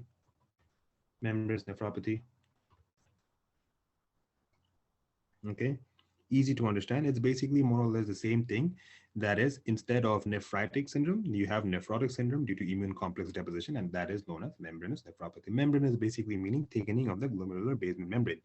Okay, amyloidosis. Amyloidosis is basically, this could be systemic amyloidosis, or this could be amyloidosis due to another condition. Systemic amyloidosis is basically deposition of the amyloids. This is a type of protein. Okay, when it goes and it deposits in the kidney, and that leads to your podocyte damage. And these amyloids, like SLE, how SLE, my apologies, not SLE, you had mesangial proliferation. right? You had mesangial proliferation for IgA nephropathy. My apologies. In IgA nephropathy, you had deposition of IgA in the mesangium. In amyloidosis, you also have deposition of the amyloid. So that's what I was going for. That's when I made the mistake. A for IgA for mesangium, and amyloidosis also has an A. So amyloidosis also has an A, and there's also deposition of amyloid in the mesangium. So both of the ones with A's are deposited in the mesangium.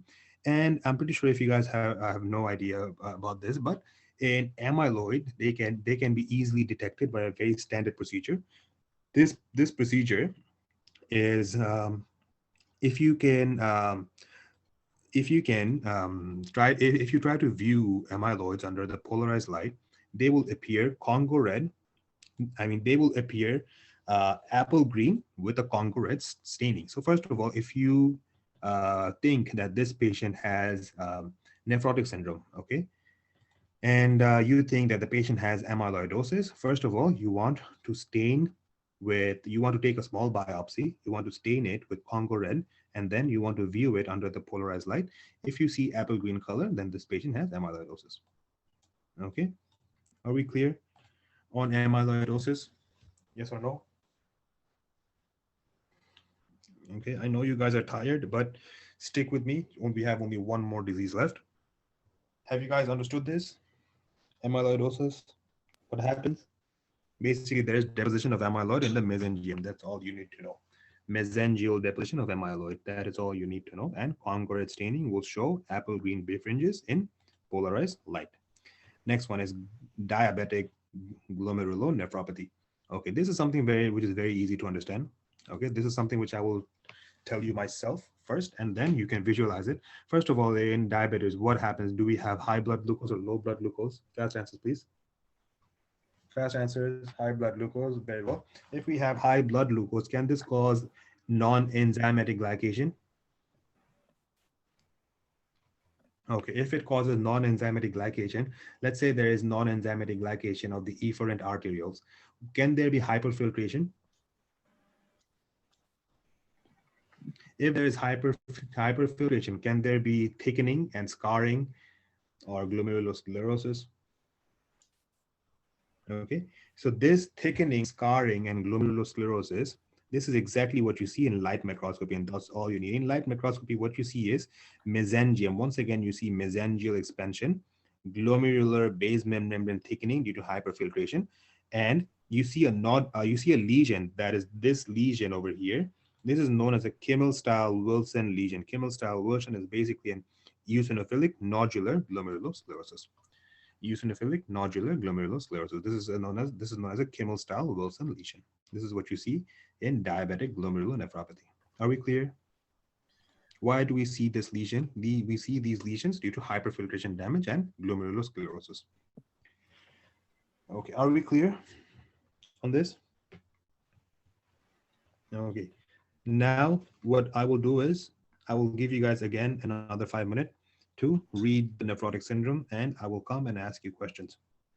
Okay, I will come and ask you questions, and the students which I really want to hear from are the students who have never participated, although been in my lectures for a long period of time. You do not have to use your voice to participate. Do not worry. I can understand this can be an issue for a lot of people.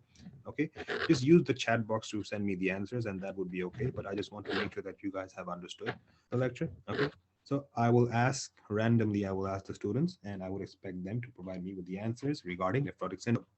Okay. Can you explain why there would be hyperfiltration? Of course, I can explain there would be a hyperfiltration. For example, let's say this is the efferent. If there is thickening of the non-enzymatic glycation of the efferent arterioles, okay, now there is more hydrostatic pressure over here. So GFR is increased. If GFR is increased due to increased hydrostatic pressure because there is efferent arteriolar constriction due to non-enzymatic glycation, there will be filtration. Actually, there will be hyperfiltration. For this hyperfiltration, you have thickening and scarring of the glomerular basement membrane, and you have these eosinophilic lesions, which are known as Kimmel-style Wilson nodules. Are we clear on this? Why this is happening? Very easy to understand, to be honest. Okay, perfect. Dr. Hussam, someone as smart as you will understand this very easily, no doubt. Okay. Okay. With that being said, can I give you guys 5 minutes to read nephrotic syndrome from first to last, every single word? And then I will ask you guys some regular, easy, high yield UWorld questions. Okay. And then after that, we can move forward to UWorld notes for today. It's 12:46 right now. We want to do some UWorld notes. Um, okay. Are we clear on this? Do we all agree? Tomorrow we can finish pharmacology and the last chapters of pathology. Yes or no? Yes or no? Okay.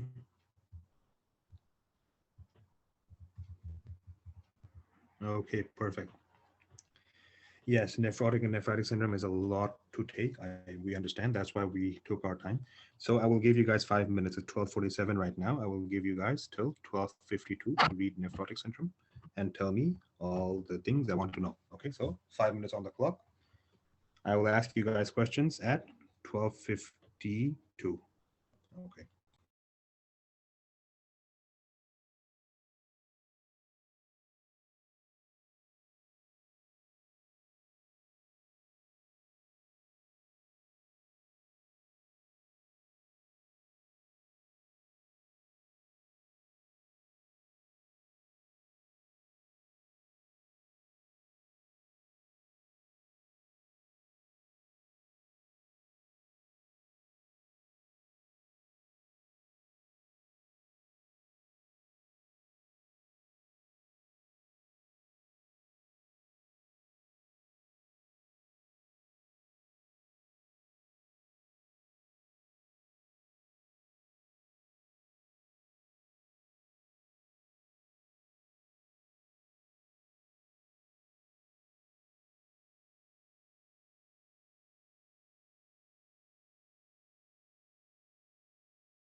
Okay, so is it done? It's 12:52 as of right now, exactly on the clock.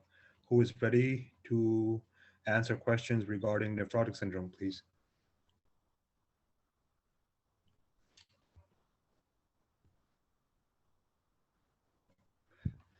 Okay, Dr. Hassan, very good. Okay, let's start with Dr. Mohammed first. Okay. Okay, Dr. Hassan, Dr. Mohammed, where are you guys from once again? Israel. Israel. And Dr. Hassan?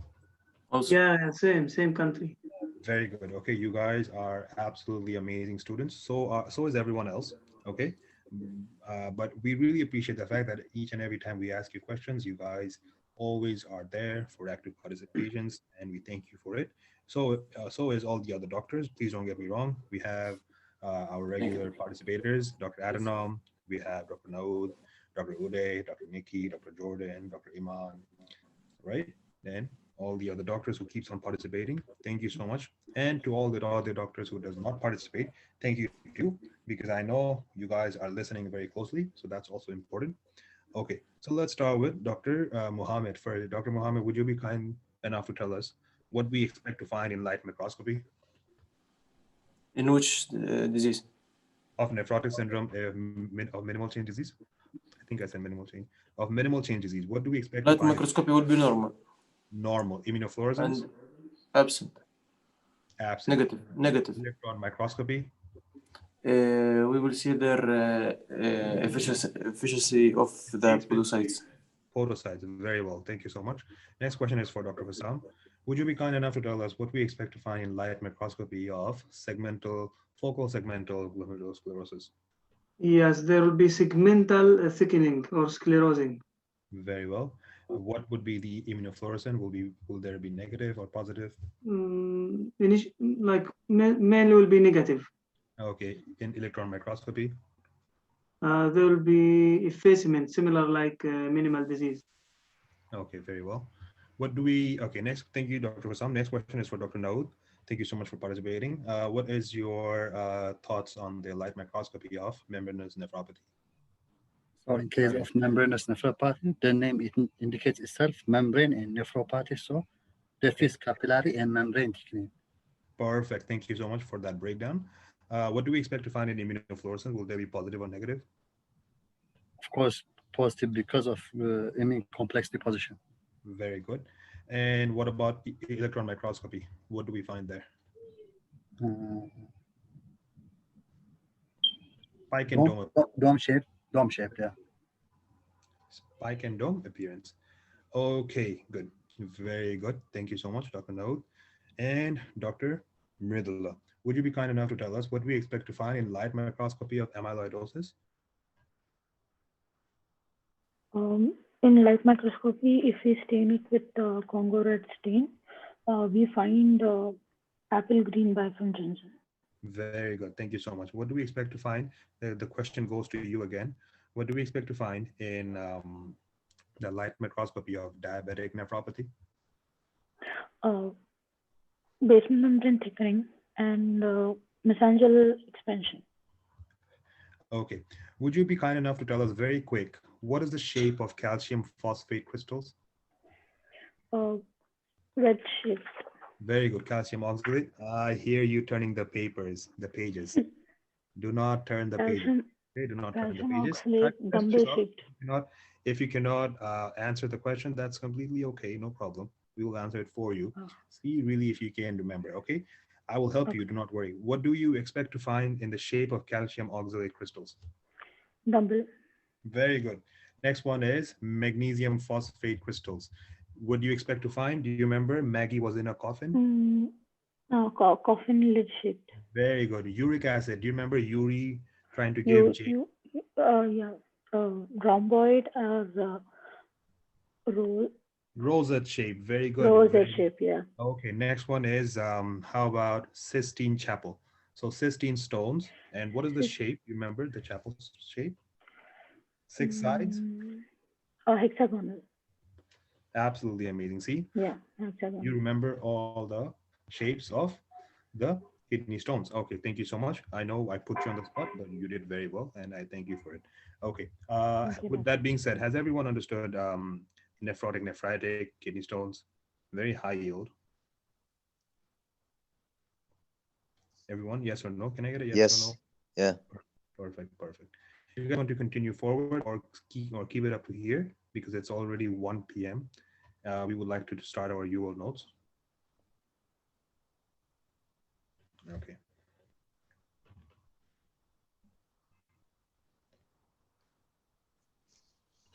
Okay. Doctor, okay. And okay. So before we move on to UL notes and questions, of course, Dr. No, do not worry, we'll also do questions. Before we do that, okay.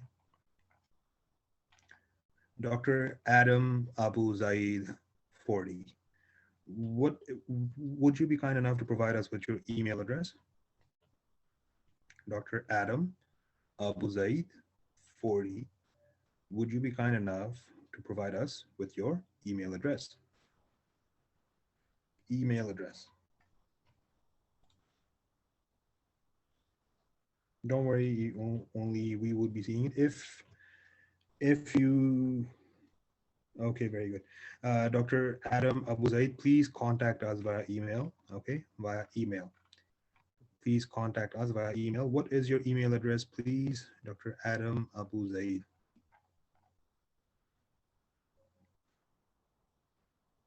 Okay, so no response. Hope most probably Dr. Adam Abu Zaid is not there. Okay, is Dr. Adam Abu Zaid a friend of Dr. Hussam? By any chance? Dr. Hussam, is Dr. Adam Abu Zaid a friend of yours?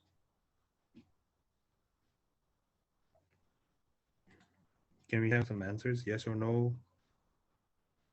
Okay. Adam. Doctor is a friend of mine also. I sent you his Perfect. email. Okay, perfect. Thank you so much for maybe Dr. Adam Abu Zaid is not there on his computer right now. Okay, so we just wanted to send him an email. That's what we wanted to do. Okay, so thank you so much, Dr. Mohammed. That's what we will do. Okay, having said that, let's move on to our UL notes. Yeah, Doctor, can I ask you a quick question? Sure. Who am I speaking with? Now, this is now. Dr. Now. Yes, please. What is your question? From experience, the questions from the renal pattern, do they focus more on diagnostic pattern or the pathophysiology of the disease or the finding in the microscope? Okay, perfect question.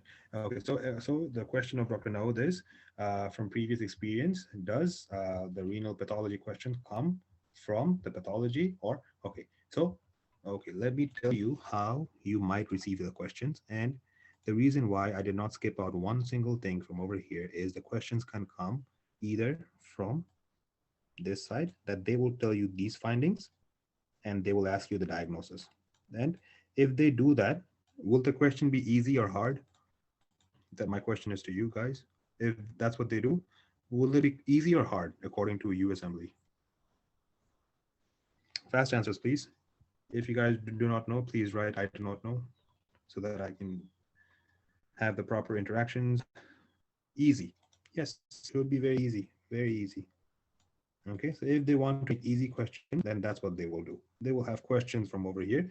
But if they want to take it up one notch and make it harder, what they will do is they will mention this in the question and they will ask you, what do you expect to find in electron microscopy of this particular condition?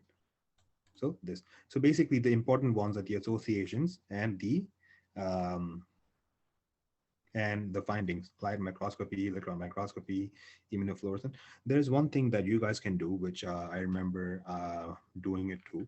That is, make a table, if you guys can, with light microscopy, immunofluorescence, and electron microscopy on a separate piece of paper. And very briefly, write the names of the disease. For example, membranoproliferative, diffuse proliferative, membranous nephropathy, then minimal change disease, and then just write all your findings for diseases in the form of a table. So what happens is the next time when you want to do a quick review, just look at your notes, which you have made from first aid, and you can easily do it. Okay, is that, was that helpful? Okay, Dr. Node, you are absolutely welcome. Okay. Okay. 1 second. Would you guys wait for a minute, please? Let me just come back. I will join in. I'll join in once again. Are the pics of nephrotic high yield? The pics of nephrotic syndrome are high yield. Yes. The pics of the nephrotic syndrome are high yield, but we have just mentioned everything that you need to know. That is for diabetic. Then we have this one, right? We studied this one for focal segmental, right? So we have discussed the high yield ones. Then do you remember how we discussed about the basket weave appearance, then immunofluorescence? So that's that. Okay, so the ones which we said are high yield are high yield. Okay, are we clear? Okay, you are welcome. Okay, so before, so till I start with the URL notes, you guys will want to take a 5-minute break and I can come back and join in. And we can start with the URL notes, okay? Perfect.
Okay, so can you guys hear my voice? Is the voice clear? Can you guys hear my voice?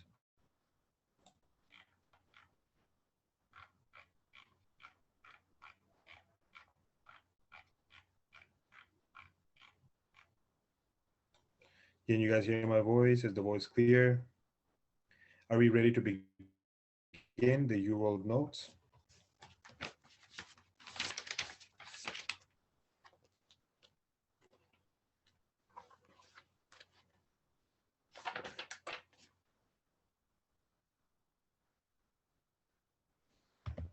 Can we begin the URL notes? Okay, very well. Okay, so far we have done a lot of URL notes, which we will be sharing with everyone, no problem, okay? Okay, so first of all, let's begin. You guys are at liberty to unmute yourself and answer me questions. Okay, first of all, if we have bacteroid, okay, 1 second. Doctor, if you can share the screen, please. Oh, yes, of course, just 1 second. Okay. Okay.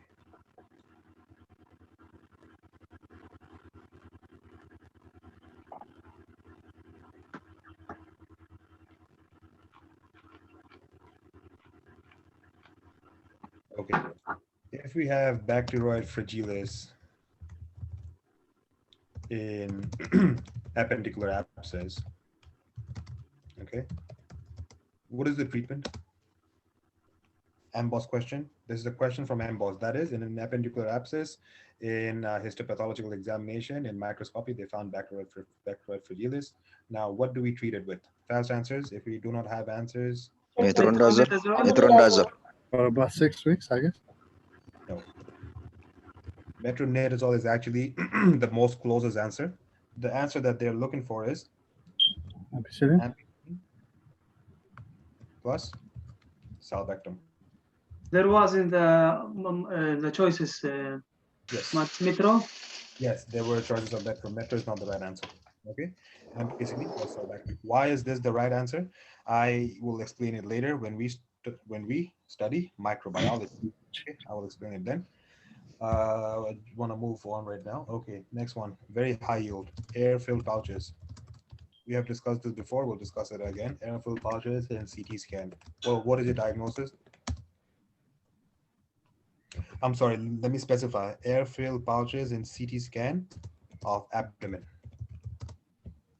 Obstruction. Perforation. No. Very close. Renal atresia? Bacterial peritonitis. Very close. Lots of choices. Unfortunately, not. Diverticulosis. Oh, Okay.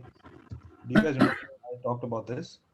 Yeah. yes. To look out for air-filled pouches and CT scan of abdomen. They are directing you to diverticulosis. Right now, if a patient has diverticulosis, what's the pathology? Weakness of? Mucosal wall. Or poaching?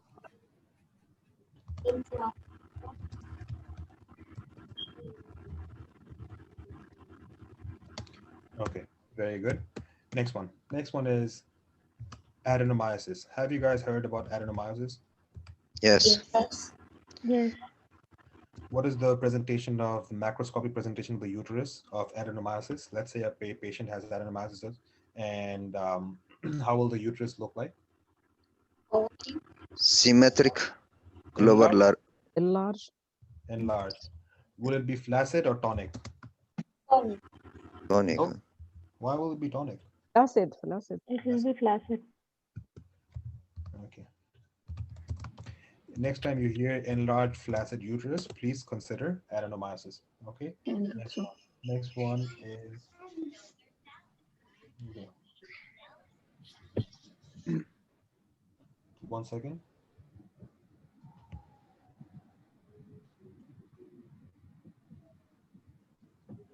Okay. And if there is a breakdown of amino acid, okay, which other amino acid will result in the metabolism of this amino acid to Alpha ketoglutarate. No. Okay, this is not. No, but What's it's a the good question? try. No problem. This is a good try. What's the question? Yeah. The No, question with No, I will discuss this question later. Okay, I'll discuss this question later. This is too soon. Okay, next one is virus with envelope composed of host nuclear membrane. Very difficult question. Very difficult question. What do you think this virus is? can be hepatitis B, can be papilloma. Hepatitis B was there. Hepatitis hepatitis D was there. Both of them are wrong answers. This is a question from MBOS. MBOS usually has very difficult questions. This is one of them. Cytomegalovirus. I'm not really, I apologize. It's not the right answer. Papilloma. Papilloma, no, but in that category, more or less, it's. Zoster, I thought not. Varicella zoster. Did anyone mention varicella zoster before? Okay, no No, problem. I don't have. No problem. Varicella zoster is the virus with its envelope composed of host nuclear membrane. So look out for this type of description. This is for your varicella zoster. Okay, what is? I know you guys know we discussed about this. Lynch syndrome. Do you guys remember we discussed about this Lynch syndrome? Yes. What is the 3-2-1 rule of Lynch syndrome? This is, I cannot believe this is an actual question. One generation. One Maybe. generation. Two generations. Two generation. That's for Okay. 2. That's for 3. One patient at least less than 50 years of age. Wonderful. That is for 1. And what's for 3? 3 generations. At least 3 relatives. Not They are 3 affected patients in the family. affected members over 2 generations. And one generation will have Less than 50. a The patient disease, occurrence of 11%. 50. Okay. If you have any student who do not have any idea what we're talking about over here, basically Lynch syndrome is what we discussed in GI carcinoma, specifically colorectal carcinoma. Okay. I wish I had some time to discuss this in details, but this will take away from our purpose. If you guys want to know more, you guys can see some of our GI lectures and repeat them. If you guys were not present during the GI lectures, do not worry, we will repeat the lectures again for you. That is that. Okay. Okay. Another thing is Lynch syndrome. What's the name of the gene that is responsible for causing Lynch syndrome? P53. Nope. It is MSH. Very close. MSH. MS, APC. MSH1 and MLH1. Yeah, MSH and MLH. MLH, MSH. Yeah. MLH2. MLH2. I have not. Yeah. Have you heard about MLH2? I'm not sure. Wait. MSH1 and MLH2, I guess. MSH2. Not MSH2. MSH2. It's MSH2 and MLH1 and MCH1. Okay, my mistake. Okay, very good. Okay, very good. Okay. Abrupt cessation of SSRI. This is the name of a syndrome which is known as antidepressant. Okay, antidepressant discontinuation syndrome. Okay, once again, this is not URL, this is AMBOS. Okay. Okay, what are the sign symptoms of these patients? This is basically sign symptoms of withdrawal, such as flu, nausea, instability, sensory disturbance, and hyperarousal. Patient will have a history of depression, and with these symptoms, then try to realize that the answer is abrupt cessation of SSRI. That is antidepressant discontinuation syndrome. Okay, next one. Okay, Crohn's disease. Have we heard of Crohn's disease before? Of course. Yes. Of course we have. Okay. Do you have formation of gallstones in Crohn's disease? Yes. How? How? Because oxalate bind to fatty acids instead of binding to calcium. That is actually a good explanation. Okay. Do we have any other? Any other small explanation? Okay. First of all, there's decreased enterohepatic. Let me come to Dr. Hassan's explanation. That enterohepatic circulation, decreased enterohepatic circulation of bile. As a result, what happens is there's Increased cholesterol. Bile acid. As a result, there is increased cholesterol. And as a result, there's increased cholesterol gallstones.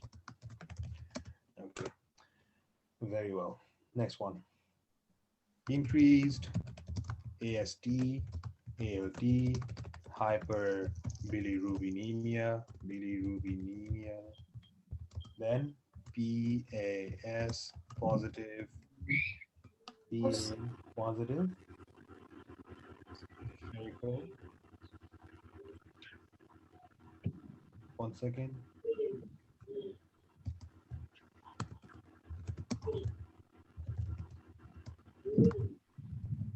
Okay. What is your diagnosis? Fast answers, please. What is your diagnosis? These are all things which were discussed before in GI.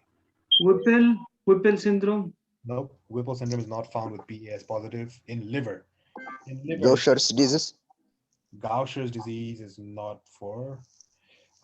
They will not cause AST/ALT elevation as much, nor will they cause hyperbilirubinemia. Anything else? Fast answers, please. Okay, let me give you a hint. This also affects the respiratory system. Alpha-1 antitrypsin deficiency. Very good. Okay, so look out for this description of alpha-1 antitrypsin deficiency in your questions. These are all hard questions. These are not easy questions, okay? You guys are very matured USMLE students right now. I will not treat you guys like beginners. You guys are not in a beginner level anymore. You guys are in a expertise level. Okay, so these are expert questions. Okay, so these are not supposed to be easy. These are supposed to be very hard, but we congratulate you for trying. Doctor, your volume is a little bit low. My volume is low. How's my volume now? Better? Is it okay now? Yeah. Yes. Okay. If there's a patient with nocturnal upper airway obstruction, basically more or less like sleep apnea, will there be hypoventilation or hyperventilation in these patients during their sleep? Hypo. Hypo. Hypoventilation. If there's hypoventilation, will there be hypocapnia or hypercapnia? Hypercapnia. Hypercapnia. Hyper. Hypercapnia. More carbon dioxide. This is a question. If there's hypercapnia, will there be increase in blood pressure or decrease in blood pressure? Increase. Increase. More carbon dioxide. More. Increase it. This is the reason why patients with sleep Pulmonary. apneas have hypertension. Okay. Yeah. Okay. Again, this is the reason for why. Because This is the reason why patients with sleep apnea, they Okay. usually have increased blood pressure, because hypercapnia, increased amount of carbon dioxide, they sometimes increase the blood pressure. How do they do that? Carbon dioxide in the respiratory system, it is because Vasodilated. brain senses the hypercapnia and brain make reflex. Right, brain. Okay, I will write it all just over here so that you guys don't forget it. Okay, although Dr. Adhanom, who was explaining that carbon dioxide does something to the lung, increases the pulmonary hypertension to some extent, yes, that's also to some extent that is kind of true. But the main problem is with the brain reflex blood pressure. The increased partial pressure of carbon dioxide goes to the brain. It increases the blood pressure control system in the brainstem, and this increases your blood pressure by increasing sympathetic activity. Okay, good. Is Next this one. because the partial pressure of carbon dioxide is the primary sensor in the brain? For the brain, yes. Okay. For the brain. Okay. Autosomal dominant polycystic kidney disease. Okay. I know we have not studied this right now. We will study this tomorrow. Can you guys tell me if you guys have come across questions where they ask you what is the chromosome number for PKD1?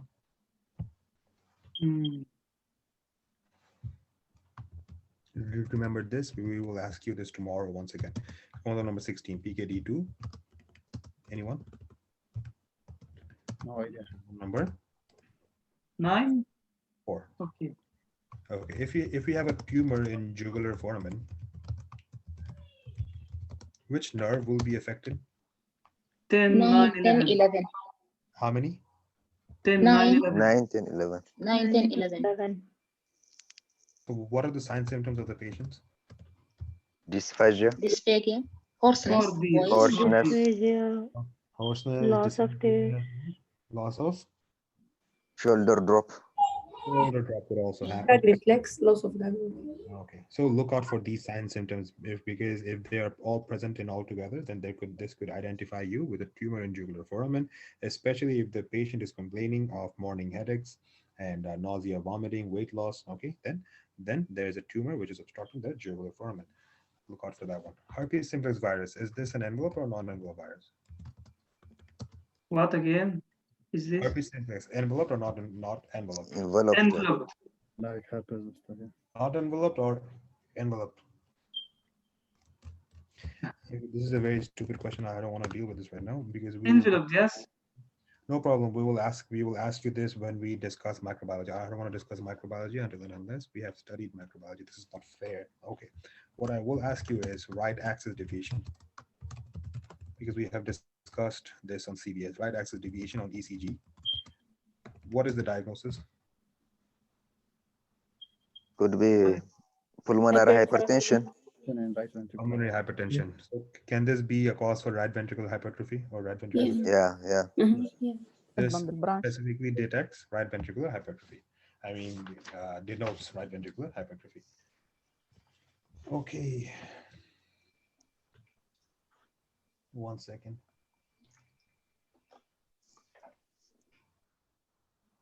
Okay. Trachealization of esophagus longitudinal, this is a description of a very high yield disease, longitudinal furrows, friable mucosa. These three descriptions. What is the pathology behind this disease? Eosinophilic esophagitis. Perfect. 10 out of 10. Very good. Eosinophilic esophagitis. Okay. Did you guys come across this question as of yet? Yes, yes. Oh, very good. Very good. Okay. Has everyone understood this?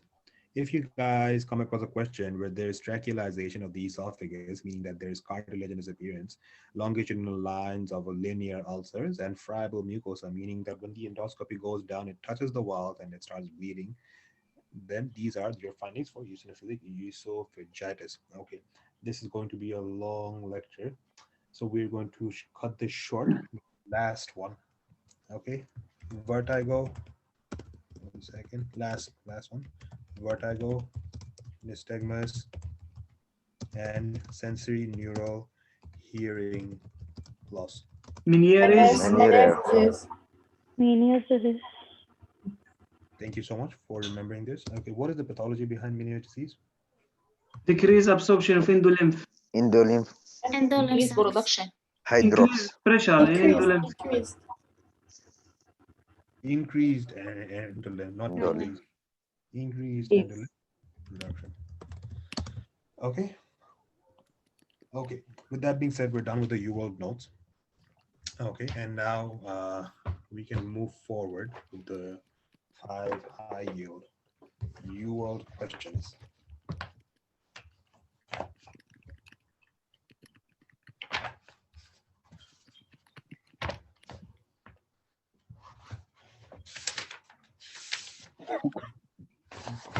Give me 1 second and I will present the questions. You guys can take a 2-minute break. Present the question.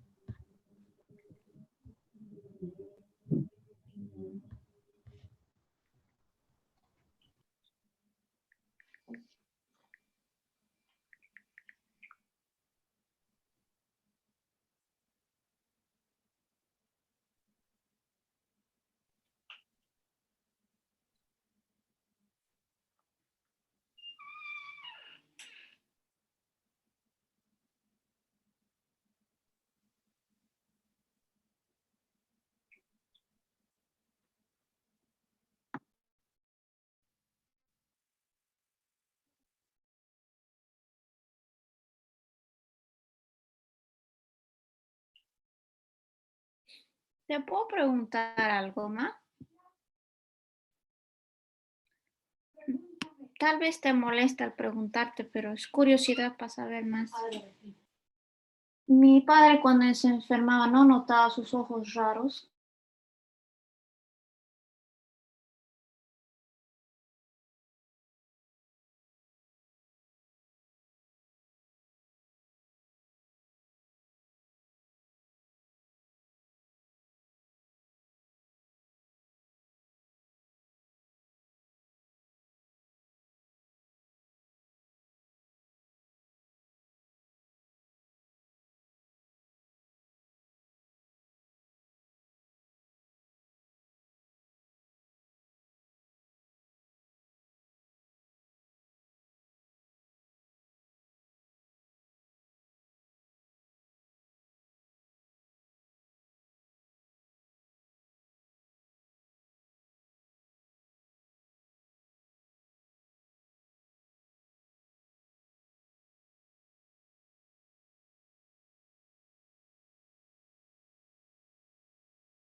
Okay, so we are ready with the UL questions.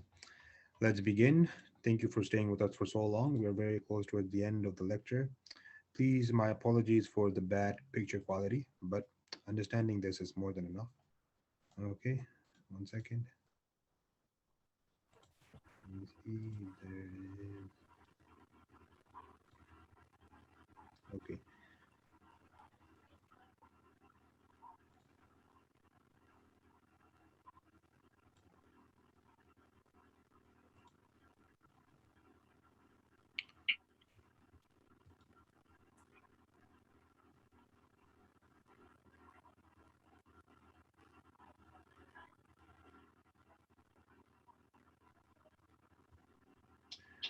Okay, 1 second, 1 second.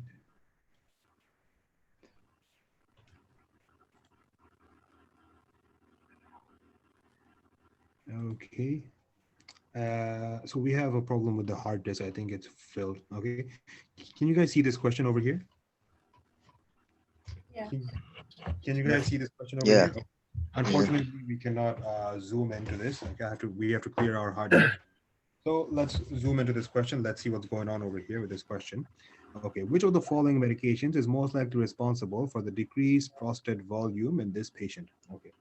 What's going on? A 64-year-old man comes to the office due to frequency hesitancy dribbling. Symptoms begin 5 years ago. He has to get up to three times. Okay. What type of incontinence is this? It's Natural. Okay. Frequency hesitancy and dribbling. Are these Outflow. Zoom it, what? please, doctor. Zoom it, please. Overflow. He can't. Overflow incontinence. Right. Okay. So examination shows a smooth, symmetric, and large prostate without nodules, no suprapubic tenderness. Prostate specific agent antigen is 3.5, creatinine is 1.2. Basically, this patient has a BP. Simple as that. Now, which medication is responsible for the decreased prostate volume in the patient? It is Finasteride. Answer is ready. What is the answer, please? A. finasteride. Yeah. This was a very easy question. But what was the type of nocturnal? Overflow No, no. incontinence. Ouch. Overflow. Symptoms of BPH. BPH. Symptoms of Bladder outlet obstruction. Okay. Okay. Next one. I think we did this one. Amphotericin B. Okay, we'll go to this one. I apologize. Doctor, the type of incontinence, what we call it here? outflow. Overflow. Overflow? Yeah. Overflow incontinence. Because we know stress and urgent. So this is one like beside. Right. This is the one. Yeah, a different one. Obstruction. Okay. Okay, good. Okay, this question over here, I apologize for the picture quality. Let me read it out. The enzyme most likely confers resistance to which of the following class of antibiotic? A 76-year-old woman comes to the emergency department due to fever and with urination for 2 days and right-sided back pain for 1 day. Her temperature is 38.3.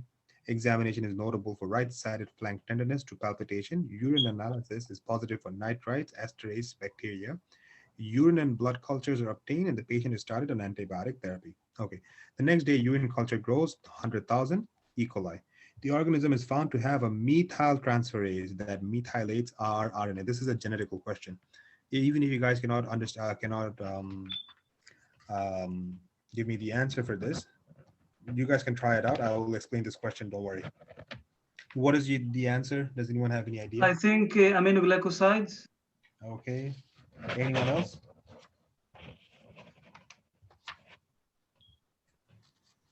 Anyone else? It's A or E. Penicillin.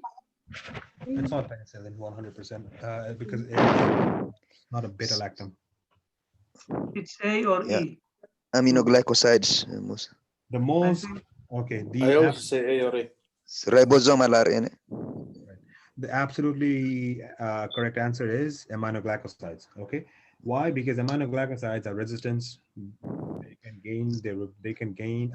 bacteria can gain the resistance by methylating the binding portions to the ribosome, because aminoglycosides do they not work in the ribosome? Yes or no? Yeah, 30S of ribosome.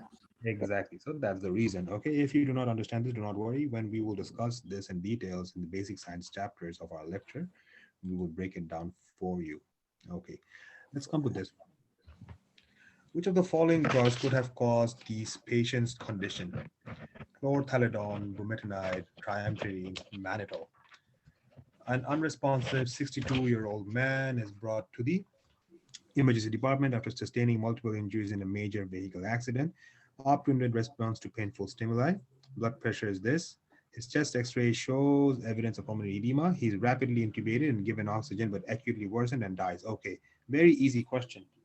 What is the answer? Which drug over here can worsen a pulmonary edema? Mannitol. Very, okay. That is the correct answer. Very good. What I wanted to say was very good. Okay. So very good. Thank you so much for making that connection. Did we talk about this before? Right? No. Sorry, I don't get it. Please, can you explain? So I will explain this, but the thing with mannitol is, okay, so mannitol is an osmotically active substance. Am I correct? Yes. Yeah. Okay, so when you prescribe mannitol to a person who has pulmonary edema, there is more exacerbation of pulmonary edema because it goes to the interstitium and this pulls in more water. Do you understand? So Yeah. there is worsening of the pulmonary edema and the person can die. So never prescribe mannitol to a patient who has swellings. Okay, swellings. Okay. Very good. Okay, next one. Which of the following mechanism is most likely responsible for these patients' condition? Okay, how about you guys read this by yourself? I'm not sure if you guys can do it though. Can you guys read this by yourself? Is it readable? Yeah. A 34-year-old kidney transplant patient treated with cyclosporin comes to the office due to nausea and anorexia. Patient underwent transplantation. On examination, his blood pressure is this, that is high, 160/96. There is no tenderness. Serum creatinine is 3.4. Serum cyclosporin is increased. A month ago, he had normal blood pressure and normal levels of cyclosporin. Further question reveals that this patient has been drinking increased amount of grapefruit juice. Easy question. What is the answer? Grapefruit juice. What is the role? Inhibition. Inhibition. Very good. The answer is B, because grapefruit juice is a cytochrome P450. Last question. Okay, 43-year-old woman comes to the emergency department due to low-grade fever, malaise. She has a history of lung transplantation due to cystic fibrosis and had 2 episodes of cytomegalovirus infection, which were treated with ganciclovir. Temperature is this. Physical examination is unrevealing. Chest x-ray and urine are negative for infection. PCR testing for CMV in blood shows elevated CMV levels consistent with CMV viremia. Given the current episodes of viremia, genotypic analysis is performed and demonstrates ganciclovir resistant CMV. All these things are absolutely nonsense. The most important thing is ganciclovir resistant CMV. Now, the patient is started on an alternate antiviral agent. After that, she develops hypocalcemia and hypomagnesemia. I have discussed this in my UL notes. Yes. You guys should. Foscarnet. Very good. C. Very good. I have discussed about this in my UL notes, and thank you so much for remembering that foscarnet is the right answer. Okay, because it will chelate. Are we clear? It will chelate calcium. Okay, very good. So see a question. Did this question sound very difficult in the beginning? I think it did. Did Yes. it not? Yes, but at the end, it's a very easy question if you know the answer. Okay. So with that being said, thank you so much for keeping your attention to our lectures. We apologize for the lectures being so big, okay? But we try to make everything happen during our lecture. That's why we take the lectures so big. Okay, with that being said, thank you so much for staying with us. We will continue again tomorrow at 9 a.m. Please do your UWorld questions. And if you guys have any question, please send me an email to ferdin.hydari@gmail.com. Yes, we will resend yesterday's lecture and today's lecture after this lecture gets recorded. So we will do it. Okay, so hopefully you guys have a great day today, and send us an email if you guys have any question. Please send us a feedback on our page. Give us a rating if you think we are doing a good job with our lecture. We need some reviews from you guys, okay? To be honest, if needed, please, if you guys can provide us with reviews on Facebook discussion groups and groups where people are looking for tutors, if you can recommend us, we would really appreciate it. With that being said, thank you so much. Hope you guys have a great day and see you tomorrow. Yes, Dr. Khatun, I will add you to the group. No worry. I will add you. Okay. Thank you so much.